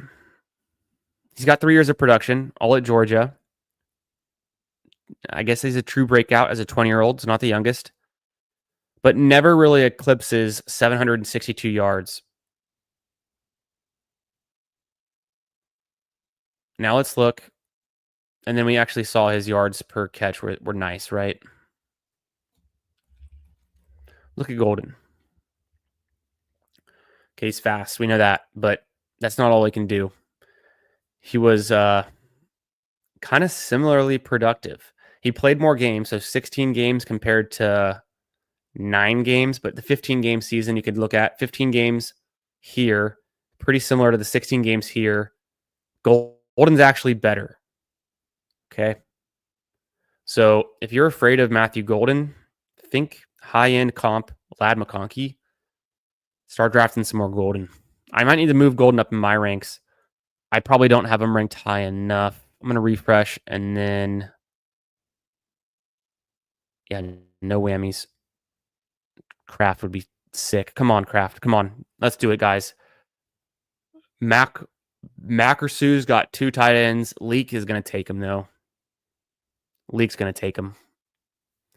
Leak feels good at receiver. He needs a running back, but there's Spears here. He could do Spears. Come on, Leak. Come on, Leak. I'm going to be so disappointed, guys. I might go Goddard instead of Kincaid. Oh. It's not crazy. It's only 10 picks, but when I did a late tight end approach, I ended up getting a double stack. Feels really good, and I want more Tucker Kraft. I think he could be good, right? So little glitch there in the overlay. I think we're good though. Running back room still strong. Nice. So let me check in on my tiers where I have Golden. I need to move him up. I already know I do, but I have him ranked, I think, high, unless I've just had to move down other players around him. I have him ranked 65, tier 4 by draft capital. He's tier 5 wide receiver, and he's wide receiver 40 by ADP at pick 73. So I've got him, here 65. I have this sorted by my ranks, but people that are going ahead of him right now that are wide receivers, Juwan Jennings, why? Rome Odunze, why? Waddle, no. Addison, no. None of the guys I just listed out have any shot of being the wide receiver 1 on their own team. They're all wide receiver 2s behind somebody else. And some of them have risks of having a bad performance or an injury or somebody coming back off of an injury that can upset them. take their seat. I mean,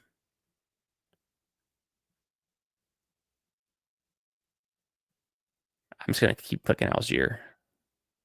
Probably should have gone Ertz there. I'm going to be afraid if Ertz didn't come back around. I've got too much Algier. I need to cool it a bit. He's kind of my default click in this range. Dang, I should have taken Ertz there. But I think 13 picks away. We'll make it work. Either way. Yeah, it's going to be tough to get Ertz to come back. I could have taken Ertz there. And like I was describing with the draft capital earlier on in the stream, wouldn't have been a big penalty.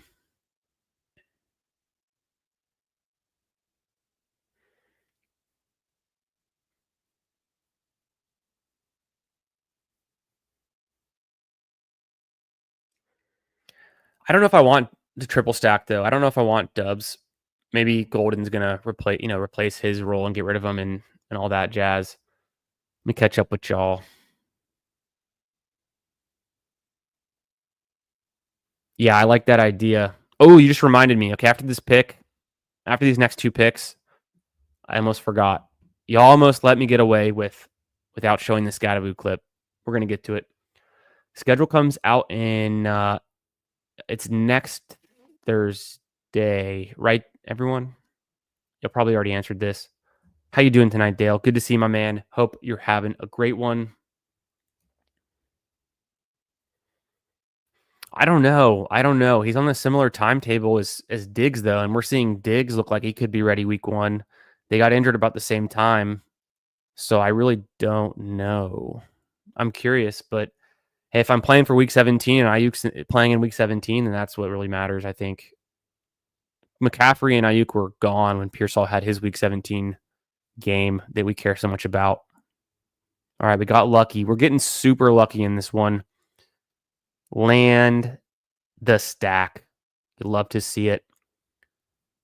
Could be a 2-7-7-2 build, or maybe a 2-6-7-3. I don't know if I like that as much. Just depends on who's there at tight end. I could be done at tight end easily. I think I will be done. And I don't know if I need 8 wide receivers. This top 5 is so good. Maybe I take a bunch of running backs. This could be a team where I just take a bunch of running backs and hope that some of them rise throughout the season. Some contingent upside guys, some more rookies. I don't know if I want Dobbs on this team. I guess past ADP, it's fine. Who else am I going to take? Yeah, Dak's moving up. I don't know. I saw Tolbert go undrafted in the last draft. Yeah, the 14th. So next Wednesday. So 1 week, guys. 1 week until the schedule drops. Get excited. ADP wise, it's Dobbs. Ranks wise, it's Dobbs. I obviously don't need quarterback, and I don't think I need tight end. So let's not make this more complicated than it has to be. Even if Dobbs loses his role to Golden, he's still on the team unless things change. Maybe he gets traded, but he's still on the team. Triple stack. Love gets a lot of his work through the air. I don't think he's much on the ground. So if he's going to be, 2025's Joe Burrow, I don't think he can be. But if he gets to 80 or 90% of that, maybe he could do that. His receivers are going to eat. It's going to be through Golden. Maybe Dubs is the Yoshivas, and then maybe Kraft is the Gesicki on steroids with a little bit of the T. Higgins work.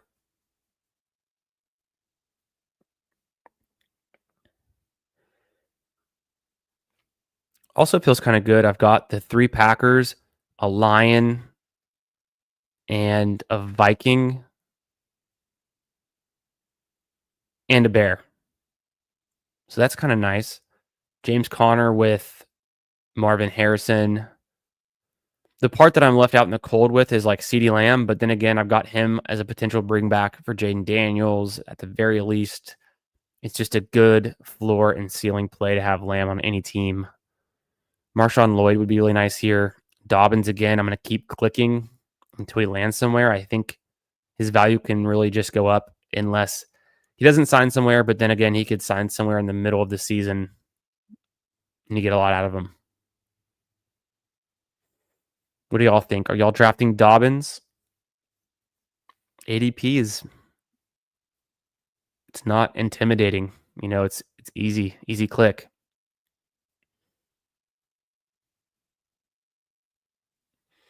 That would be pretty fun, fantasy dog. It would I guess we'd want it in Dallas. And then yeah. No doubt.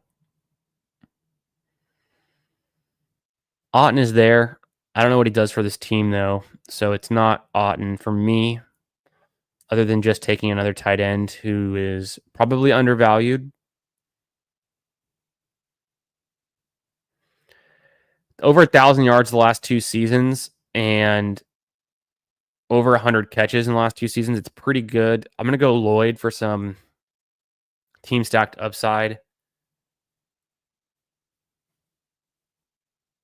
A ton of Packers in this one, right? That's my 5th Packer in 18 rounds. So this is the team. This is what if the Packers are insanely good. Get the Jaden Daniels and the CeeDee Lamb tagging along. I feel like running back is where I'm weakest, though. No doubt. Swift could suck. He could get replaced. So I'm going to keep hitting the running back. I'm going to go for 7 running backs, 7 receivers. That's how we're going to finish this one out. It seems like I'd want to take the Otton value, but in this build, I feel better getting one more swing at a true flex position and a running back. Pierce is here. I don't see him going this late very often, and I think he's a really good best ball pick. If he can do half of what he did last season, he's a good pick in this range.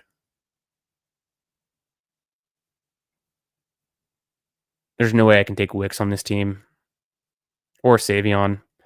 Kind of crazy. Maybe the Dobbs pick was the bad pick. And if I look back, I should have taken a running back there at 170, but I did get a little bit of a value on him. Let me throw Pierce in here. It seems like the room is afraid of Dobbins and Pierce too, but Pierce is going to get snapped up. Some people still like Corum over Dobbins, which I don't know how you justify unless you think just Kyron is going to lose his job to Corum, who showed nothing. Although Corum was good in college, but that Michigan line was maybe the biggest reason. It seems like whoever Michigan gives the touches gets, is productive, gets the work, gets the touchdowns. It was Donovan Edwards. It was Corum. Last year it was split between Edwards and I'm forgetting on his name. Wasn't it Mullings?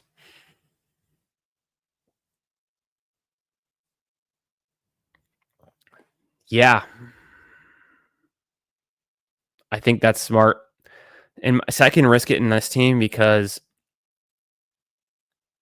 it would have been nice to get Dobbins at my last pick, but I didn't need him here. I do need potentially one more running back just for depth.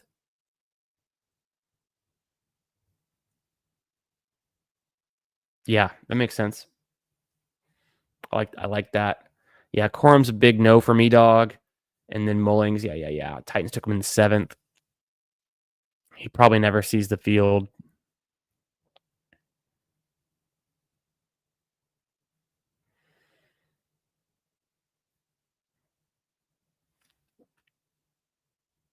If it wasn't a Jaden Daniels team, I might take Shook in the last pick just because it's a good value pick.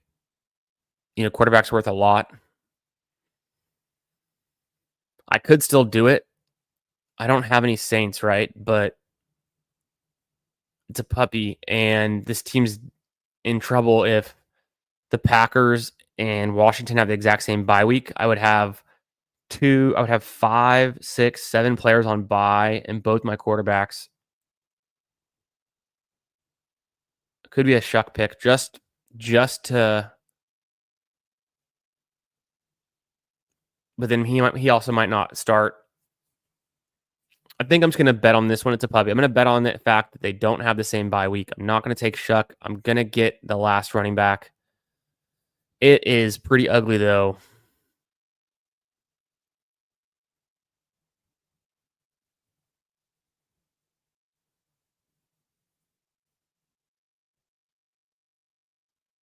Let me go Miles Sanders with CeeDee Lamb.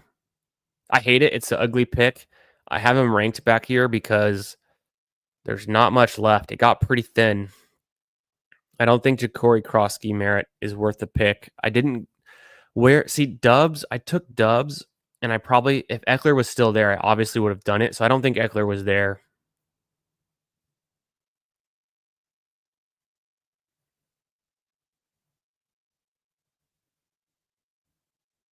Eckler goes 157. He keeps rising. And I took Dobbs at 172. I'm used to getting Eckler around 172.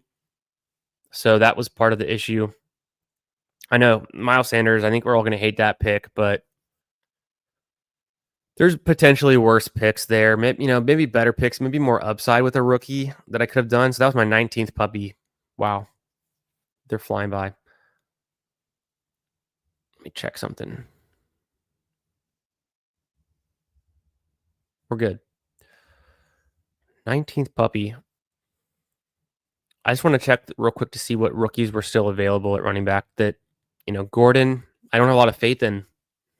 It's a busy backfield. I don't like Jalen Wright either, but there's Jalen Wright is more of a speed back. Gordon's more of I guess, a larger size back, power back, somewhat of a workhorse. They have Madison there too. It gets murky. I think Estime is pretty terrible. Elijah Mitchell, I don't think is that good. Mostert's just from 2 years ago. It would have been a weird click, like a Sean Tucker. Even then, I'm not getting an upside with a rookie. So Dameon Pierce. I think Dameon Pierce is interesting. He kind of fell out of favor once they brought in Mixon, though. But he has like contingent upside. I think he has more contingent upside than we think. His role is completely different than Woody Marks. So Woody Marks I don't think would be able to take over if Mixon went down. I think Pierce could. So we might have to rank Pierce a little bit higher. It's a weird, ugly one, and it's not a click I want to make often, but in the right team, I think it could work, especially like a Texans team. Yeah, I could have taken Daniel Jones. Is he still there? Probably would have been better. He's there. Probably would have been better to go Jones or even Shook. I don't have any faith. I'm not going to draft Aaron Rodgers. Wilson, I think, will be benched by that point. Week 17. I mean, he could be a bye week fill in. Russell Wilson. Actually, this is the scary part too. So my high end comp, that was how we ended that bit. Lad McConkey, Matthew Golden, according to Dwayne McFarland's supermodel, this high end comp for Golden. Let's look at Russell Wilson, and then we'll get right back into another draft.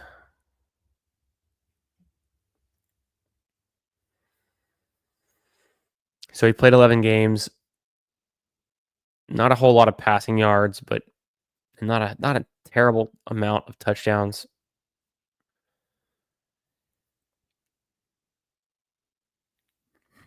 Per passing play, though, pretty decent. Number 5 among quarterbacks per play, explosive passing. Number 6 overall. That includes the rushing. So, interestingly enough, but that's last season. I don't know if he'll even be that good this season. Changing teams again. A lot going on there.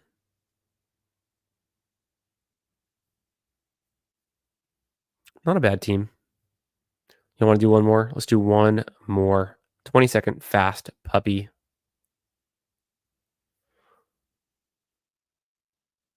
Yeah, haven't done it yet. That was my first one. Why not?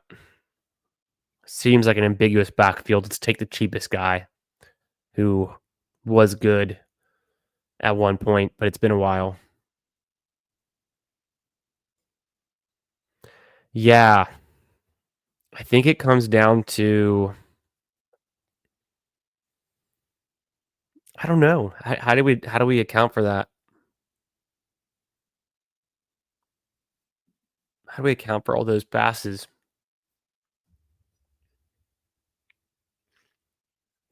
Some Pickens, some Calvin Austin, maybe some Fryermuth. I haven't looked at. Let me go ahead and enter this one. So ready? 5, 4, 3, 2, 1. 11 people. Perfect timing. Hope I didn't fake you out and you've already gotten into the last one. If you want to get in on this one. Yeah, Wilson to Slayton. Probably going to be good for a while he still starts. Who did we want to look up? Fryermuth.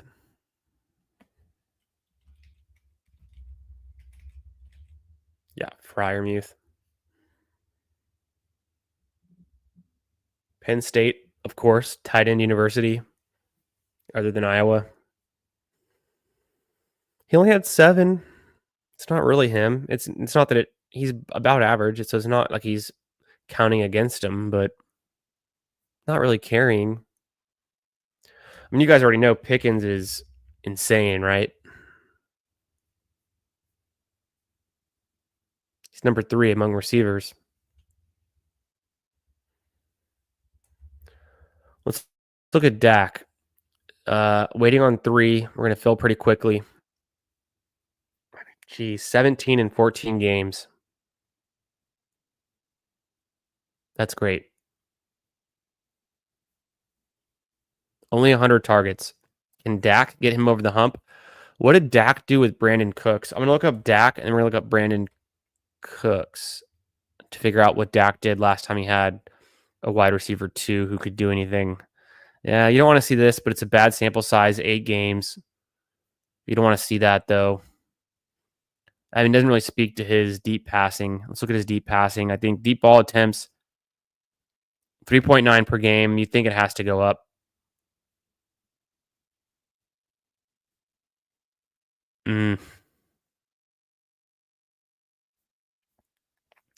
Cooks. And then the draft will start in 20 seconds. Used to be good. I don't know. I know, Steve, you were drafting some Brandon Cooks on the Saints. Are you still drafting him, or is that more of a big board thing?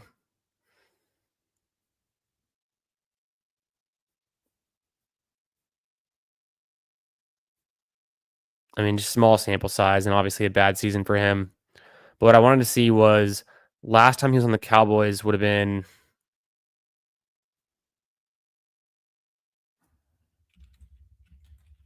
it's been so long. I mean, he was on the Texans even. Uh,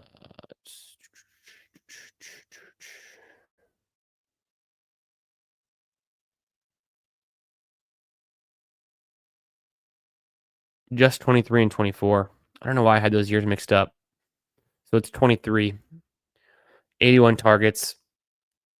Pickens will do way more than that. I don't know. That's not a good comparison. No wonder no one was bringing it up. This one started. We're in the 9 spot. It's a 20-second puppy. Got Steve in the 3. Shout out. Thanks for being here. MSOS. I remember drafting with this user plenty of times last season and in the past. So don't know if you're in here. What up if you are? And yeah, let's get this one, Steve. Get the 3 spot. It's a good spot to be in. I'm way down here at the 9, so we should be on the opposite side of the board. Doesn't look like anyone else in the chat made it in, so neighbors. Finally getting some more neighbors on my team.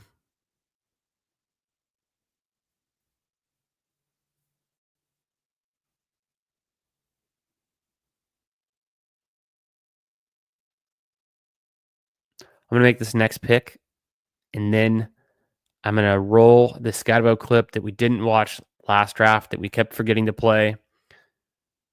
And while I do that, I'm just going to stretch. I'll leave the board up, but I'm only going to stretch for a minute. And I'll sit back down. We'll be in the second round. So let's see. How lucky can we get with this early second round pick? Yeah, I was hoping, a Nico or a Brian Thomas could fall, but that's so rare. I've already got a Bowers tonight.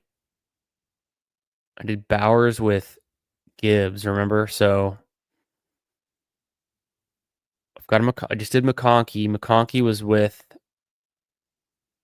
CD. Nice. Let me go AJ Brown or Henry. I haven't taken any Henry. AJ Brown or Henry. God, it's so hard to draft Derrick Henry. I want to do it, but I can't. No, I'll do it one time. I've got a lot of AJ Brown. Apparently, I don't have him in a Best Ball Mania. Apparently, I have him in 5 puppies. This is a puppy, so let's get Derrick Henry for once. And appreciate y'all all being here, drafting, hanging out tonight, and getting it going on a Wednesday. Looking forward to the weekend. We got 1 week until the schedule release. In honor of drafting Cam Scatabo with the last draft, I'm going to roll this clip while I take a little stretch, and I'll see y'all back here in 30 seconds. We'll see what Steve ends up doing. Let's throw it to this Scatabo clip. If your speakers are set too loud, this is your chance to turn them down just a bit, but I think I fixed the volume issues. I did turn it down just a bit from the original amount, but it goes hard. Here we go, Scatabo clip.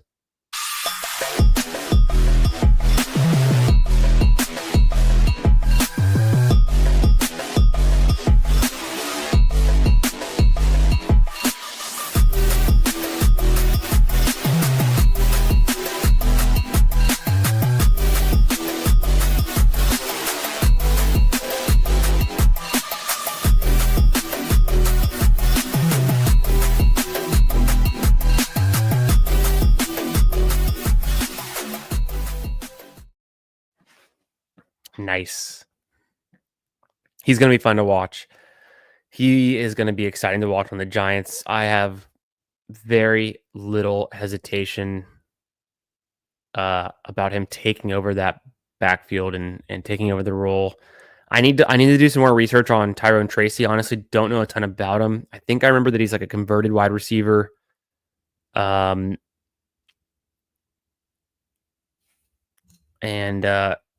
He worked out well for fantasy last year, but let's see. I mean, that's kind of hard to repeat. They drafted the running back, to replace him. 5th round draft capital, 4th round draft capital, not all that different, but Scatabo is from a pretty dominant year. If we didn't have Genty last season, Scatabo might have been more talked about, I think. Could do Lamar Jackson here.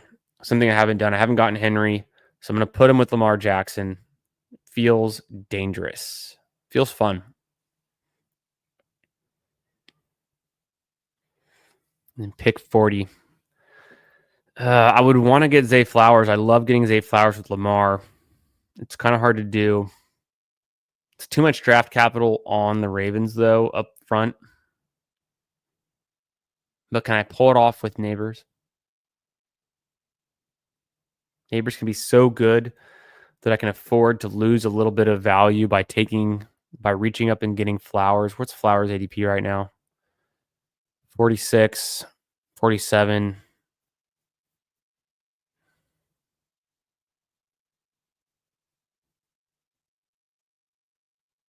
I mean, I have DK ranked 40. Flowers 45. McMillan 33. It's going to be T-Mac. Wait, didn't I draft T-Mac on that first team? Was that? The first team was a Gibbs, Bowers, Jacobs, T-Mac. And we didn't roll the T-Mac clip, I don't think. Get him again. 2 McMillans in one night. I think it's probably just best to take McMillan there instead of forcing the Zay Flowers stack. You don't want to force a stack if you don't have to. I would have liked it though, but it just didn't line up. Probably wait until later in the tournament, flip Lamar, take him around at the beginning of round 3, and then get Flowers kind of more where he goes. And then the other pick would have been, I mean, I had him ranked there. I have DK ranked 40 now. Might be a little aggressive, but if he's the wide receiver 1 there, how do you not take him ahead of Worthy? Even Mike Evans, maybe. Take him ahead of DJ Moore. Devonta Smith. We'll see. He goes 46 to Steve. I think it's a perfect range to get him in this round. And Steve starts off JT and Josh Jacobs after going with Saquon. Very high T start.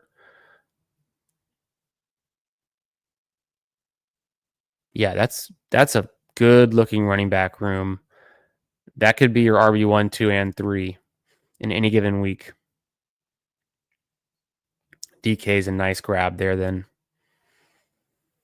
Of course, Flowers goes. There's no way he'd come back around. He never does. I've never seen Flowers go past pick 53, 54. So maybe you get lucky one day and you can get Lamar in like the 43, 44 range and still get Flowers in round 5. But I just think it's super uncommon.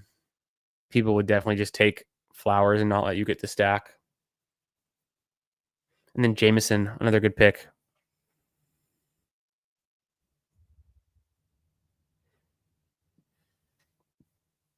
Another good one. Well, damn, hyper fragile it is. What up, Putt Daddy? Oh, yeah, we're still drafting. Appreciate you being here. Always good to see you. Who you got tomorrow? Who you got at the Truist in Philadelphia? At the is this in a limb? Who Hames? It's a 20-second puppy.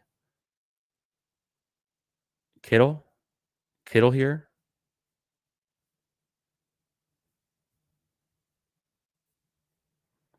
20-second puppy. I think Kittle makes sense. Little falling value. Scoop him up. Getting in my mind, an elite tight end, a tier of his own. I call it tier 2. The rookie and the sophomore that everyone wants. I guess there's a few versions of that. Have y'all been taking any teams with Brian Thomas Jr. and Travis Hunter yet? I have not done it. I had one chance to do it so far. I haven't done it yet, but I think it can be fun. You just maybe want to have a really wide receiver heavy start in that case so that you have some variety in your wide receivers. Okay, 64. I'm going to go Olave. It's tough. Olave or Kamara. But I think on this build, I want to go Olave. I don't want to get buried at wideout and get a little bit of ADP value. I technically have Kamara ranked ahead of Olave because when has Olave ever outscored Kamara? I don't think he has ever. But there's a difference in, the trade-off in which position you're taking. What's going on here? Just a little bit of research. Kamara, 230, 195, 183. What's going on here? Close. It was close in 2023. So a fully healthy Olave might have a chance to outscore Kamara. They're going in opposite directions at some point, So I don't hate it. The more I look at that, that's interesting. Very interesting. Hard not to lean on the big 2 of Rory and Scotty. Any week, yeah, I would agree. Let me catch up. So yeah, Who Hames? This is a $2 puppy. Just got Tyreek at 38. That's what's up. I mean, I have him ranked. I mean, I keep saying this, like, what are my ranks where I have him, but I've got him. I just want to check. I've got Tyreek ranked at 32, and his ADP is 25. So that's an insane value. Even then, I have him ranked kind of low, but I would take him a little bit earlier than actual 32. That's an insane value. Was it a puppy? Must have been. Very nice.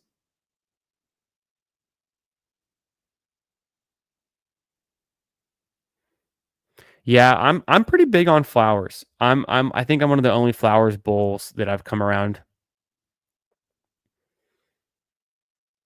Pick 81. Don't need QB, so let's forget about it. Let's look at running backs, wide receivers. Obviously, don't need tight end. Pollard, great pick.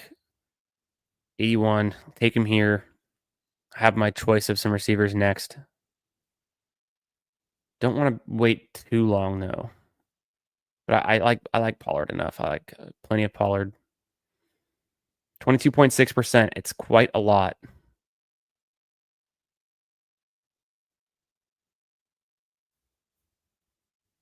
The fact that my next pick was so close up, I want to push the receivers there. And then Ricky Pierce, I'll go 62. I just don't get it. Even Rome Odunze at 61, I think, is a little high. But so with Zay Flowers, it's just that he's tied to one of the best quarterbacks, if not the best quarterback in the NFL, and Lamar Jackson. Otherwise, Zay Flowers is primed for the targets that could go up. They've been consistent.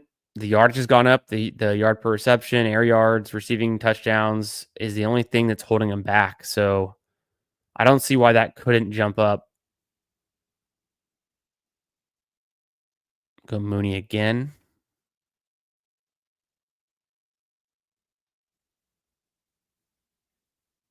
Take Mooney here. I've got plenty of Egbuka.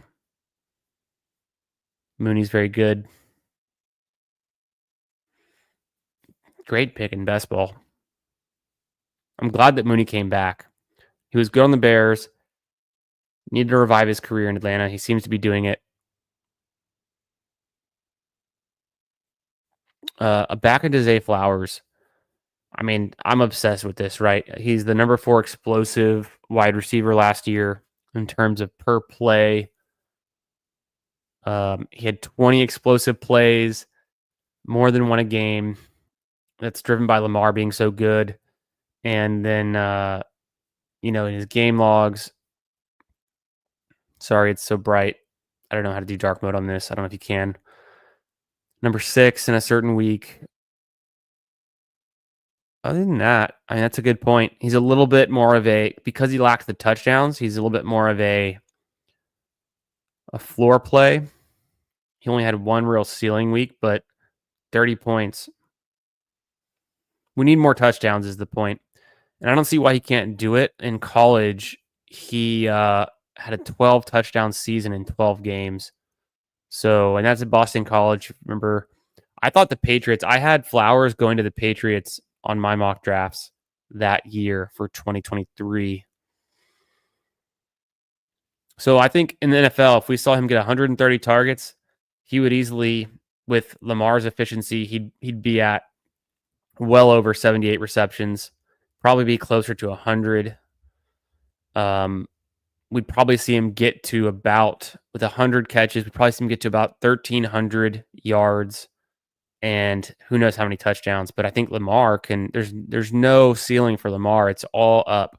So that's my whole thing with Zay Flowers.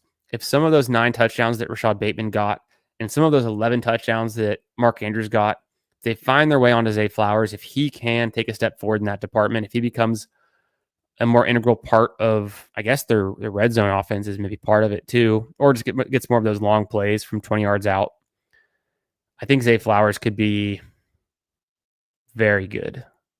So, that's kind of, I've talked myself into that. I'm also very high on Lamar. But I'm interested to hear more from y'all about your takes on Zay Flowers in general, and if he seems just kind of boring, more middling, not as exciting, more of a floor play. Pick 105. I could do Higgins.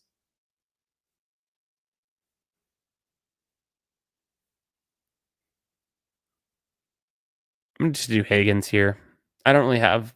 How much Higgins do I have? 13%. Feels like I could have more than that. I think that's a good amount. That's fine for now.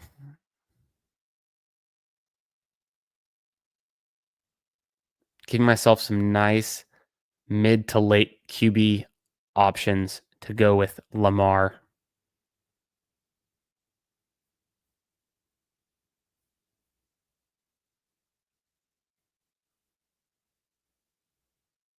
That was kind of risky. I think I do take Mark Andrews here, so I don't miss out on the stack. Otherwise,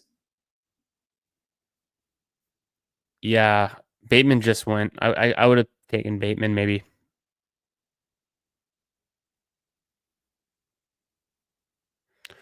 Really pushing running back though. I need Henry and Pollard to be guys. Henry, I'm confident. Pollard, I'm actually pretty confident in too. There's the receiver room starting to look good with those 5. And then I'm done at tight end. It's a lot of draft capital at tight end. So, typically I would say if you get Kittle with a Lamar team, don't take Mark Andrews. But with Bateman, I wanted Bateman. He went 1 pick before me. So I want something to stack Lamar with. Missing out on Andrews, and then having to get a Likely later on. Maybe I could have done it. I could have taken Likely in the 12th round or something. Still not sold on. I think Likely is good too. It's just they're kind of middling it. They're kind of middling it.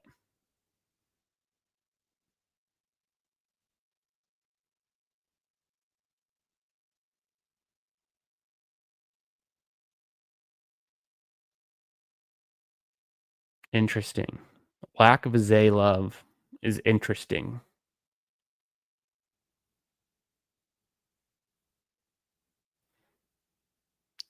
In the puppy before this one, were you in that room? Did I just not notice that you were in it the whole time? That's hilarious. Let's look. Unless you were just in your own before this room. I don't think you were in there. 29. Yeah, sorry. So got confused. Right now it's me and Steve holding this one down. He's building hyper fragile. It looks like he has come back around with Besh, May, Trey Harris, Justin Fields. So the May to go with the Diggs, the Fields is just a good click there.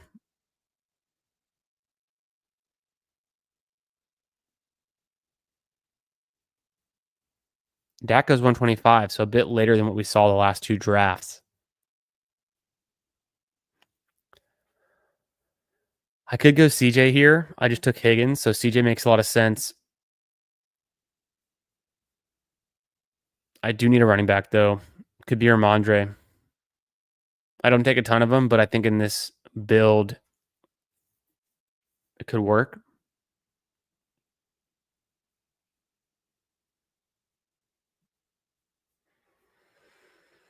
And I don't need Stroud as the thing.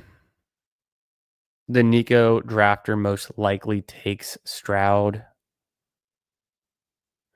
Man, Blue has jumped up to 139, and I haven't even seen him go that late in these drafts tonight. So I might need to adjust my ranks on Blue, or I just keep him where he is and I wait for things to cool off. Javonte going 128 is the latest we've seen tonight as well. Tootin would have been nice. Tootin at 129 would have been a great pick on this team, I think.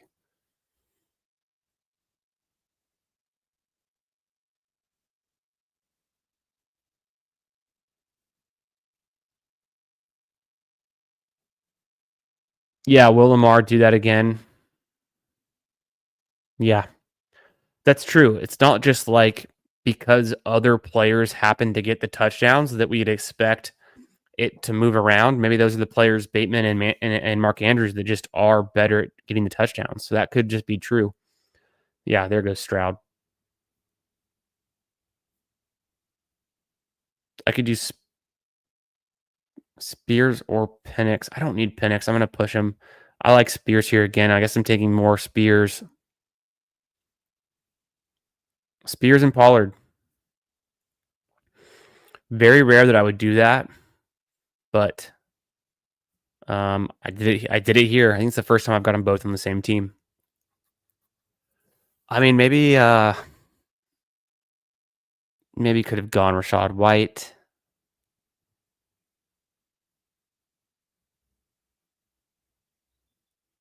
There's just no wide receivers I wanted there.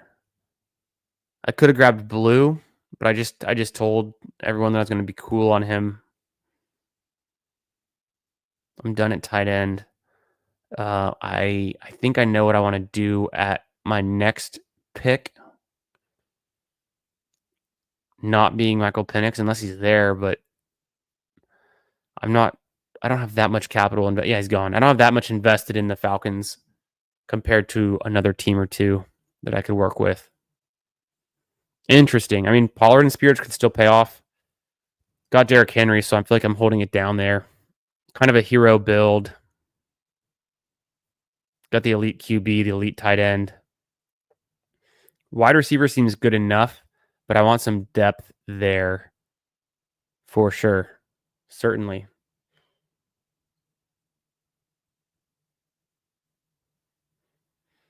For Rodgers with the Steelers, yeah.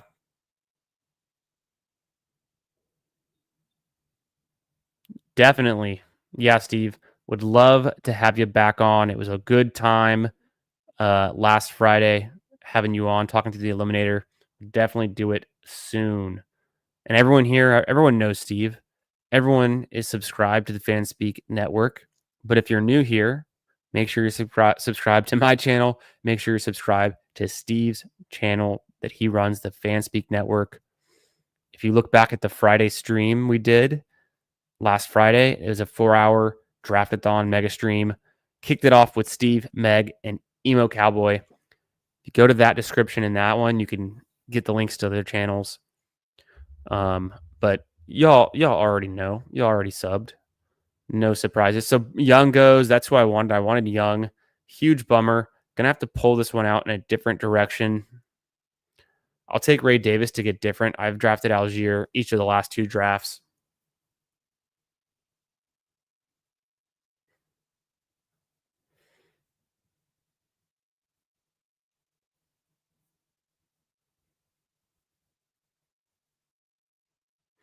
Now I'm just thinking, where do I go here on quarterback? Could do Stafford with Tutu. I could do Anthony Richardson, late stacks. I could grab Dart. I have Neighbors. This is a puppy. I could do Shuck. I could do Dart and Shuck with Neighbors and Olave and just hope one of them is playing. I might do that. 200 and 213. So let's just do that. I don't know. Stafford could be fine.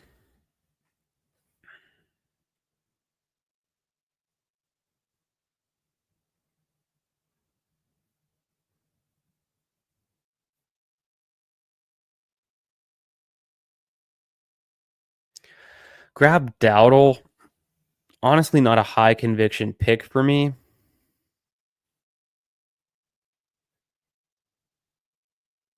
And if I'm trying to set up a late Shuck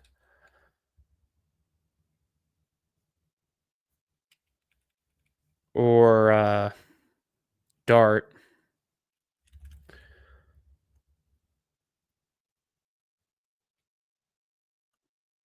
I probably want to go Slayton over Wandale. Although Slayton kind of goes in that range where I'm going to be taking Shuck and Dart if I want one of them or both of them. Let me look at this board. So what am I in? I'm in the, of course, drafting from the 9 spot. Haven't done that in a while. Haven't gotten Neighbors here in a while. Haven't taken any Derrick Henry. I get Lamar Jackson. I kind of did force the stack with Mark Andrews. I regret it because then I miss out on Charbonnet. I could have gone really Charbonnet. That's pretty much it. Or Shaheed might be nice. Hmm.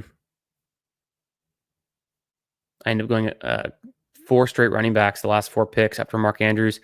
Time to get back to wide receiver, no doubt. 77, 84, 201, and 208. My last 2 picks could be Dart and Shuck. I don't know if 201 is too late for Dart though.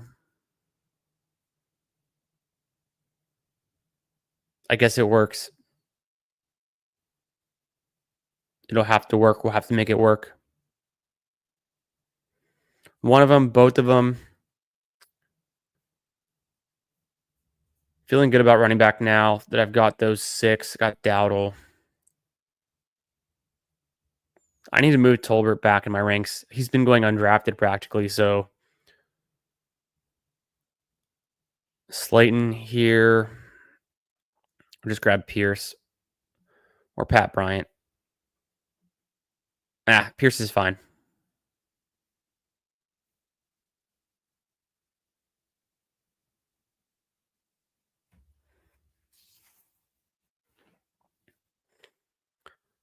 Three, 6, 7, 2.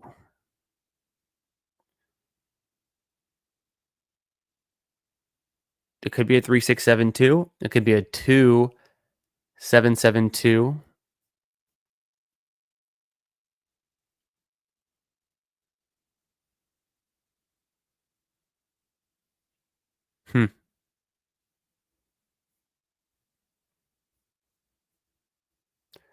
Dobbins kind of works well in this one.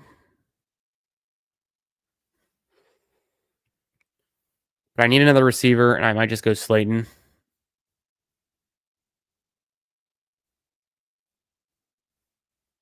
Yep. I think that's what I do.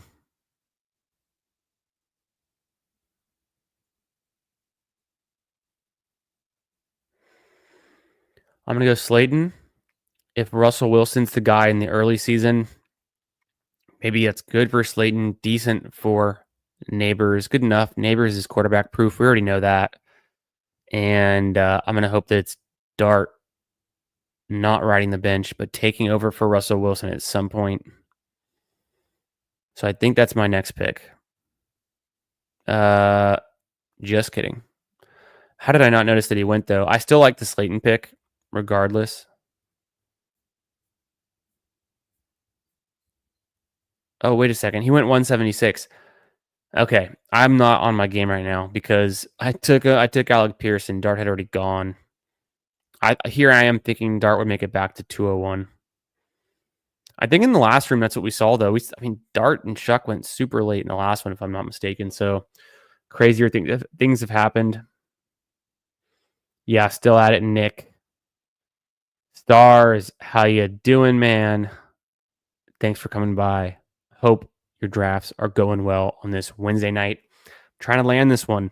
Trying to land this plane. Got early Lamar, but been playing chicken at quarterback, and we'll see. I guess the Dowdle makes a lot of sense because of the T-Mac pick early on. Is this like a Russell Wilson-ass team or what?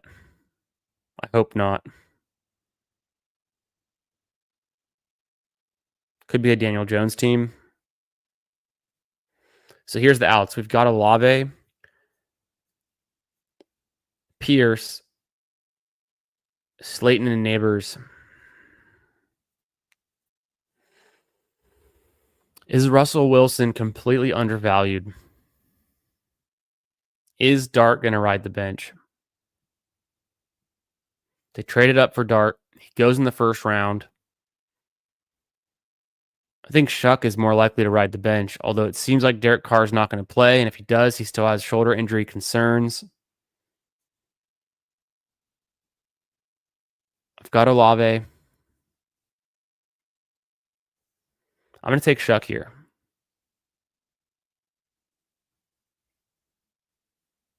I don't need another tight end. Juwan Johnson's still there. If I had maybe gone Charbonnet instead of Andrews, grabbed Juwan Johnson here with my last pick, could have been kind of nice. Daniel Jones or Russell Wilson? What do y'all think? If y'all want to get in on this, yeah, is Carr done or just being a diva? No idea. It's a toss up, right? A little bit of both. Maybe he's done. Maybe he's just being a diva. What would y'all do? Russell Wilson or Daniel Jones? With Daniel Jones, I've only got Pierce, but he's got some standalone rushing upside. Russell Wilson, I've got Neighbors and Slayton.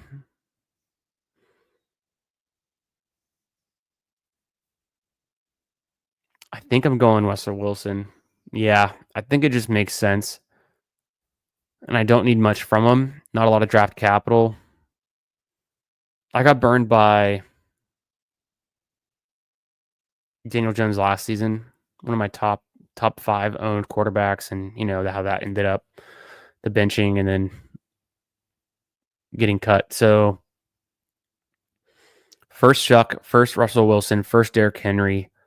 Why not? If Russell Wilson can carry the beginning of the season, maybe cover the bye week, Chuck can come in late if he does, or maybe he starts early too, or maybe he starts the whole season and he's a great value. Any quarterback that's going to start the whole season is worth a 17th round pick. Bo Nix last year was a 17th round pick. Incredible. Obviously, he runs the ball too. Rushing upside. 3.672, kind of a different build. I think I like it just fine. Yeah, sorry about the fake out and the holdout there. I did notice when I joined my puppy, there was 11 spots open, but appreciate you being here, Dale. Hope your draft went well for you.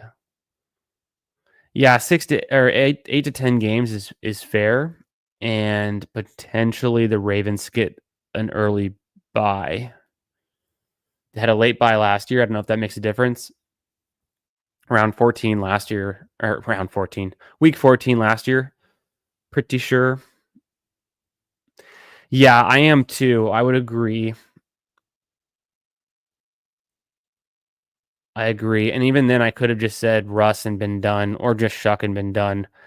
I think what I felt good with my 2 tight ends and my 7 receivers, and then the 6 running backs. So the way the team just came together, I felt like I had the depth. I was good everywhere. I didn't need to sacrifice that third quarterback into getting a 7th, 8th, or 3rd among those positions. Kind of the reasoning, but not common for me to do with Lamar. I would 100% agree, Putt Daddy. And I've got a lot of Lamar, right? That's my first Derrick Henry share with him. So kind of a different build. This one ends up, like I said, 3.672. Lamar, Chuck, Wilson. Got King Henry, Tony Pollard, Ramondre. Spears is also on this team with Pollard, so I don't usually do that, but it just kind of happened. Ray Davis and Dowdle. Dowdle gives me a team stack with T-Mac. Also got Neighbors stacked, Olave stacked. Darnell is a good. I've got a lot of the NFC South, so kind of just a good play and a good best ball pick. Higgins, upside rookie pick. Pierce, better in best ball. Slayton, kind of the same thing and stacked. Kittle, Andrews. Let's look at Steve's hyper fragile. Oh, yeah, let's definitely look at, got to look at Steve's. Let's look at it from here. Well, let's look at it with the best ball overlays up. We might as well look at it on this. So he takes 3 quarterbacks as well. Yeah, it was a fun draft. And you're multi-tabling, man. You're really getting it in. Appreciate you being here, Steve. Like I said, we'll get another draft together on stream real soon. I'll see what you're up to later this week. And definitely next week, if not this. So then Lamar and Henry or Hurts and Saquon can be fun, get all the touchdowns, elite offense. I agree. I've heard some sharp people say that. Definitely agree. Fields, May, Smith, 3.573, a similar build to mine, just with the 1 tight end going back to running back. But again, Steve went with, I'd call this maybe a modified or somewhat of a hyper fragile, but it's really just a high T start. The 3 running backs, I love it. Rashad White and J.K. Dobbins. Yeah, I got to throw in Dobbins there. Why not? Metcalf and JMO. I love it. I love those receivers, so I'm really high on them. You can see my Metcalf exposure. My Jameson, I got to move him up in the ranks. It's just so hard. I don't know who to move down is the problem. Diggs. Mostly y'all in the Pounders Discord have got me on Diggs hard in the last week. Myers looks like I don't have any exposure to, but goes with the stack. So does Besh, who my first 4 Best Ball Manias last Monday when it opened, I had 4 Best Ball Manias on the first day. All 4 had Jack Besh. Anywhere from pick 132 was the earliest, and I think 140, 45 was the latest. So I'm happy to see his ADP keeps rising a little bit. Makes me feel better about that, but I've got a lot of Besh. Trey Harris, 2-2. I like the 2-2 pick as well.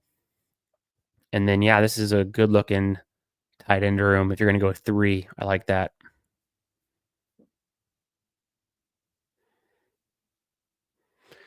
Yeah, a lot of us are high on Diggs.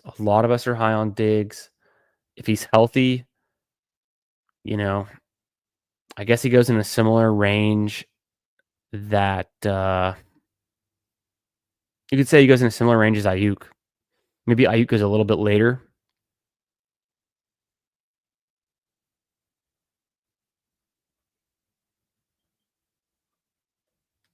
Lamb and Brown on the same team. I love that. And then you already know I like Flowers and DK as well. That is a sick start, Dale. Lamb and Brown is very exciting because you have Lamb, who has the extremely high floor, of course, is also a high ceiling play. Brown, on the other hand, is more of the extreme of a high ceiling, but a lower floor. Brown kind of sits out some games. They run the ball a lot. They don't need him every game. Of course, the injury last season, but before that, he was pretty much an Iron Man. Maybe I'm misremembering. Yeah, and then Stars talking about Diggs in the 130s was amazing. 70s is getting steep there. What's crazy is I was more out on Diggs when he was still in the 120s and stuff range and 110, and then he keeps going up and up, and now I'm back in, and it's like the most expensive he's ever been. But if he hits, he hits. It's it's a good pick across that range, but it is wild how much he's moved. And with the injury concern, I probably don't want to be overexposed. Let's see.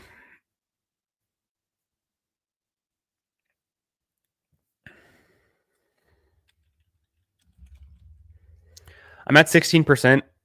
I probably need to keep it closer to 12. Even so.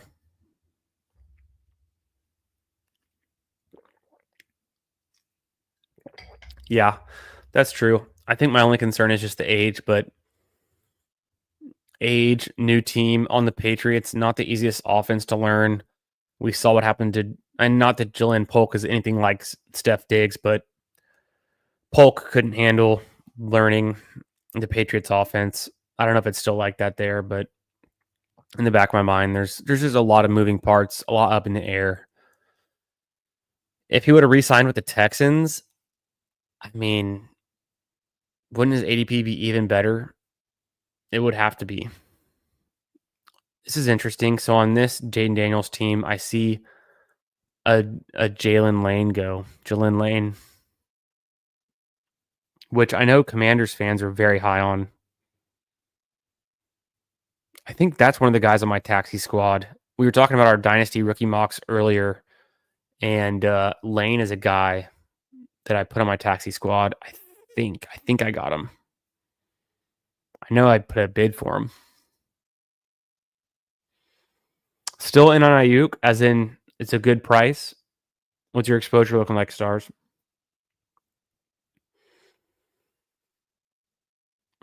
So we talked about it earlier, but in case you weren't here and haven't seen yet, I've built out a model. It's pretty simple. It's mostly my ranks and tiers, but I keep referring back to it. So when I say my ranks, my tiers, this is what I'm talking about. Where do I have Ayuk? So Brandon Ayuk, I have ranked 85. His ADP is 81. So I guess I'm a little bit behind. But I like Ayuk. I've always liked Ayuk. If we get more indications he's healthy, I'll move him up pretty quick. If they say, hey, Brandon Ayuk's playing week 1 with no limitations, where does he go? Ahead of Zay Flowers? Maybe. Start to fade Juwan Jennings. Probably in the Devonta Smith range. It's probably about right around here or higher. So that would be the mid 40s. So he could rise up a lot. We'll have to keep tabs on that throughout the summer. And I think Diggs could still continue to rise, kind of like you guys are saying.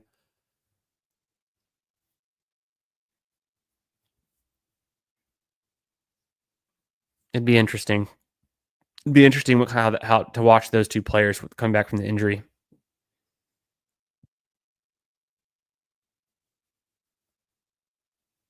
Yeah, kind of what I was saying, Stars. He could rise a lot. Oh, Steve thinks they're not bullish on Lane. A lot of competition. Are you thinking it's McCaffrey or just because Debo's there?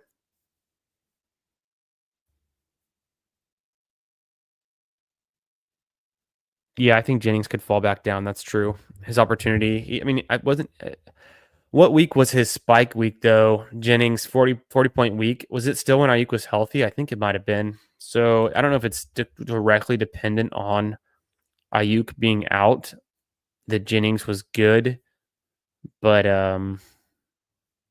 right, it was week 3. So Ayuk got hurt in week 7 or 8.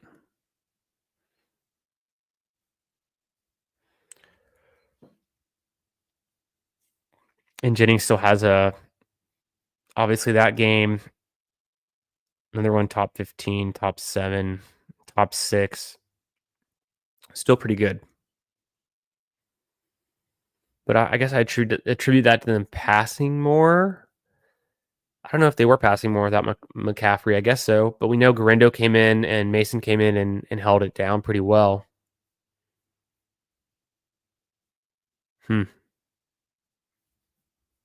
Good stuff.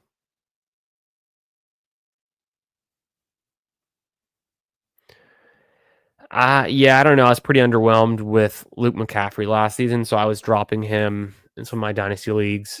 But it's pretty late draft capital on Lane. Yeah. So in honor of drafting T-Mac on 2 of the 3 teams tonight, but on this latest team, let's roll the T-Mac clip. But before we do, just one last shout out. If y'all made it this far, appreciate y'all for being here, hanging out in the chat tonight. And I put this together. I've got some. Let me show y'all something. Boom. Get rid of the overlay. Does that do anything for you? Like and subscribe. What about this one? I think that's fun. Put this one together too. It could be better. Still working on it, but a little Morpheus action. Matrix. You can either like or you subscribe. I guess you could do both. But that's my sales pitch. And we knocked out 3 drafts tonight. Really fun. Good stuff. Just the Pickens news. Dak's on the move. Pickens and Metcalf are on the move. Tolbert's going undrafted. I got to move him back out of my ranks, I guess. But let's throw it to... Oh, yeah, the Osborne. Yeah, and Noah Brown. Yeah, I know Noah Brown's there.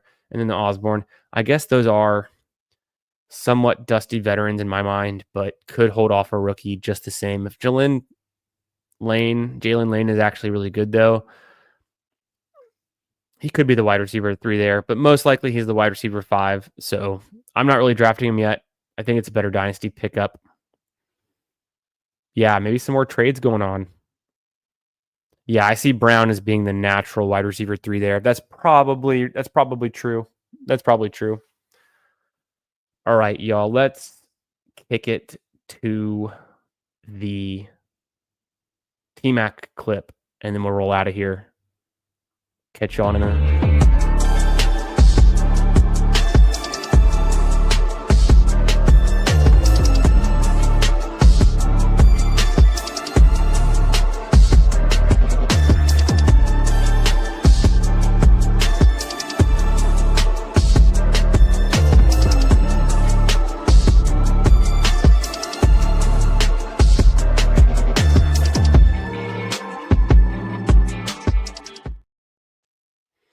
Awesome. Always gets me hyped. He's catching the ball all over the field, puts up a ton of big games, target hog.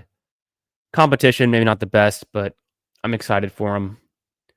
Appreciate y'all being here again, and I'll catch y'all in another one real soon.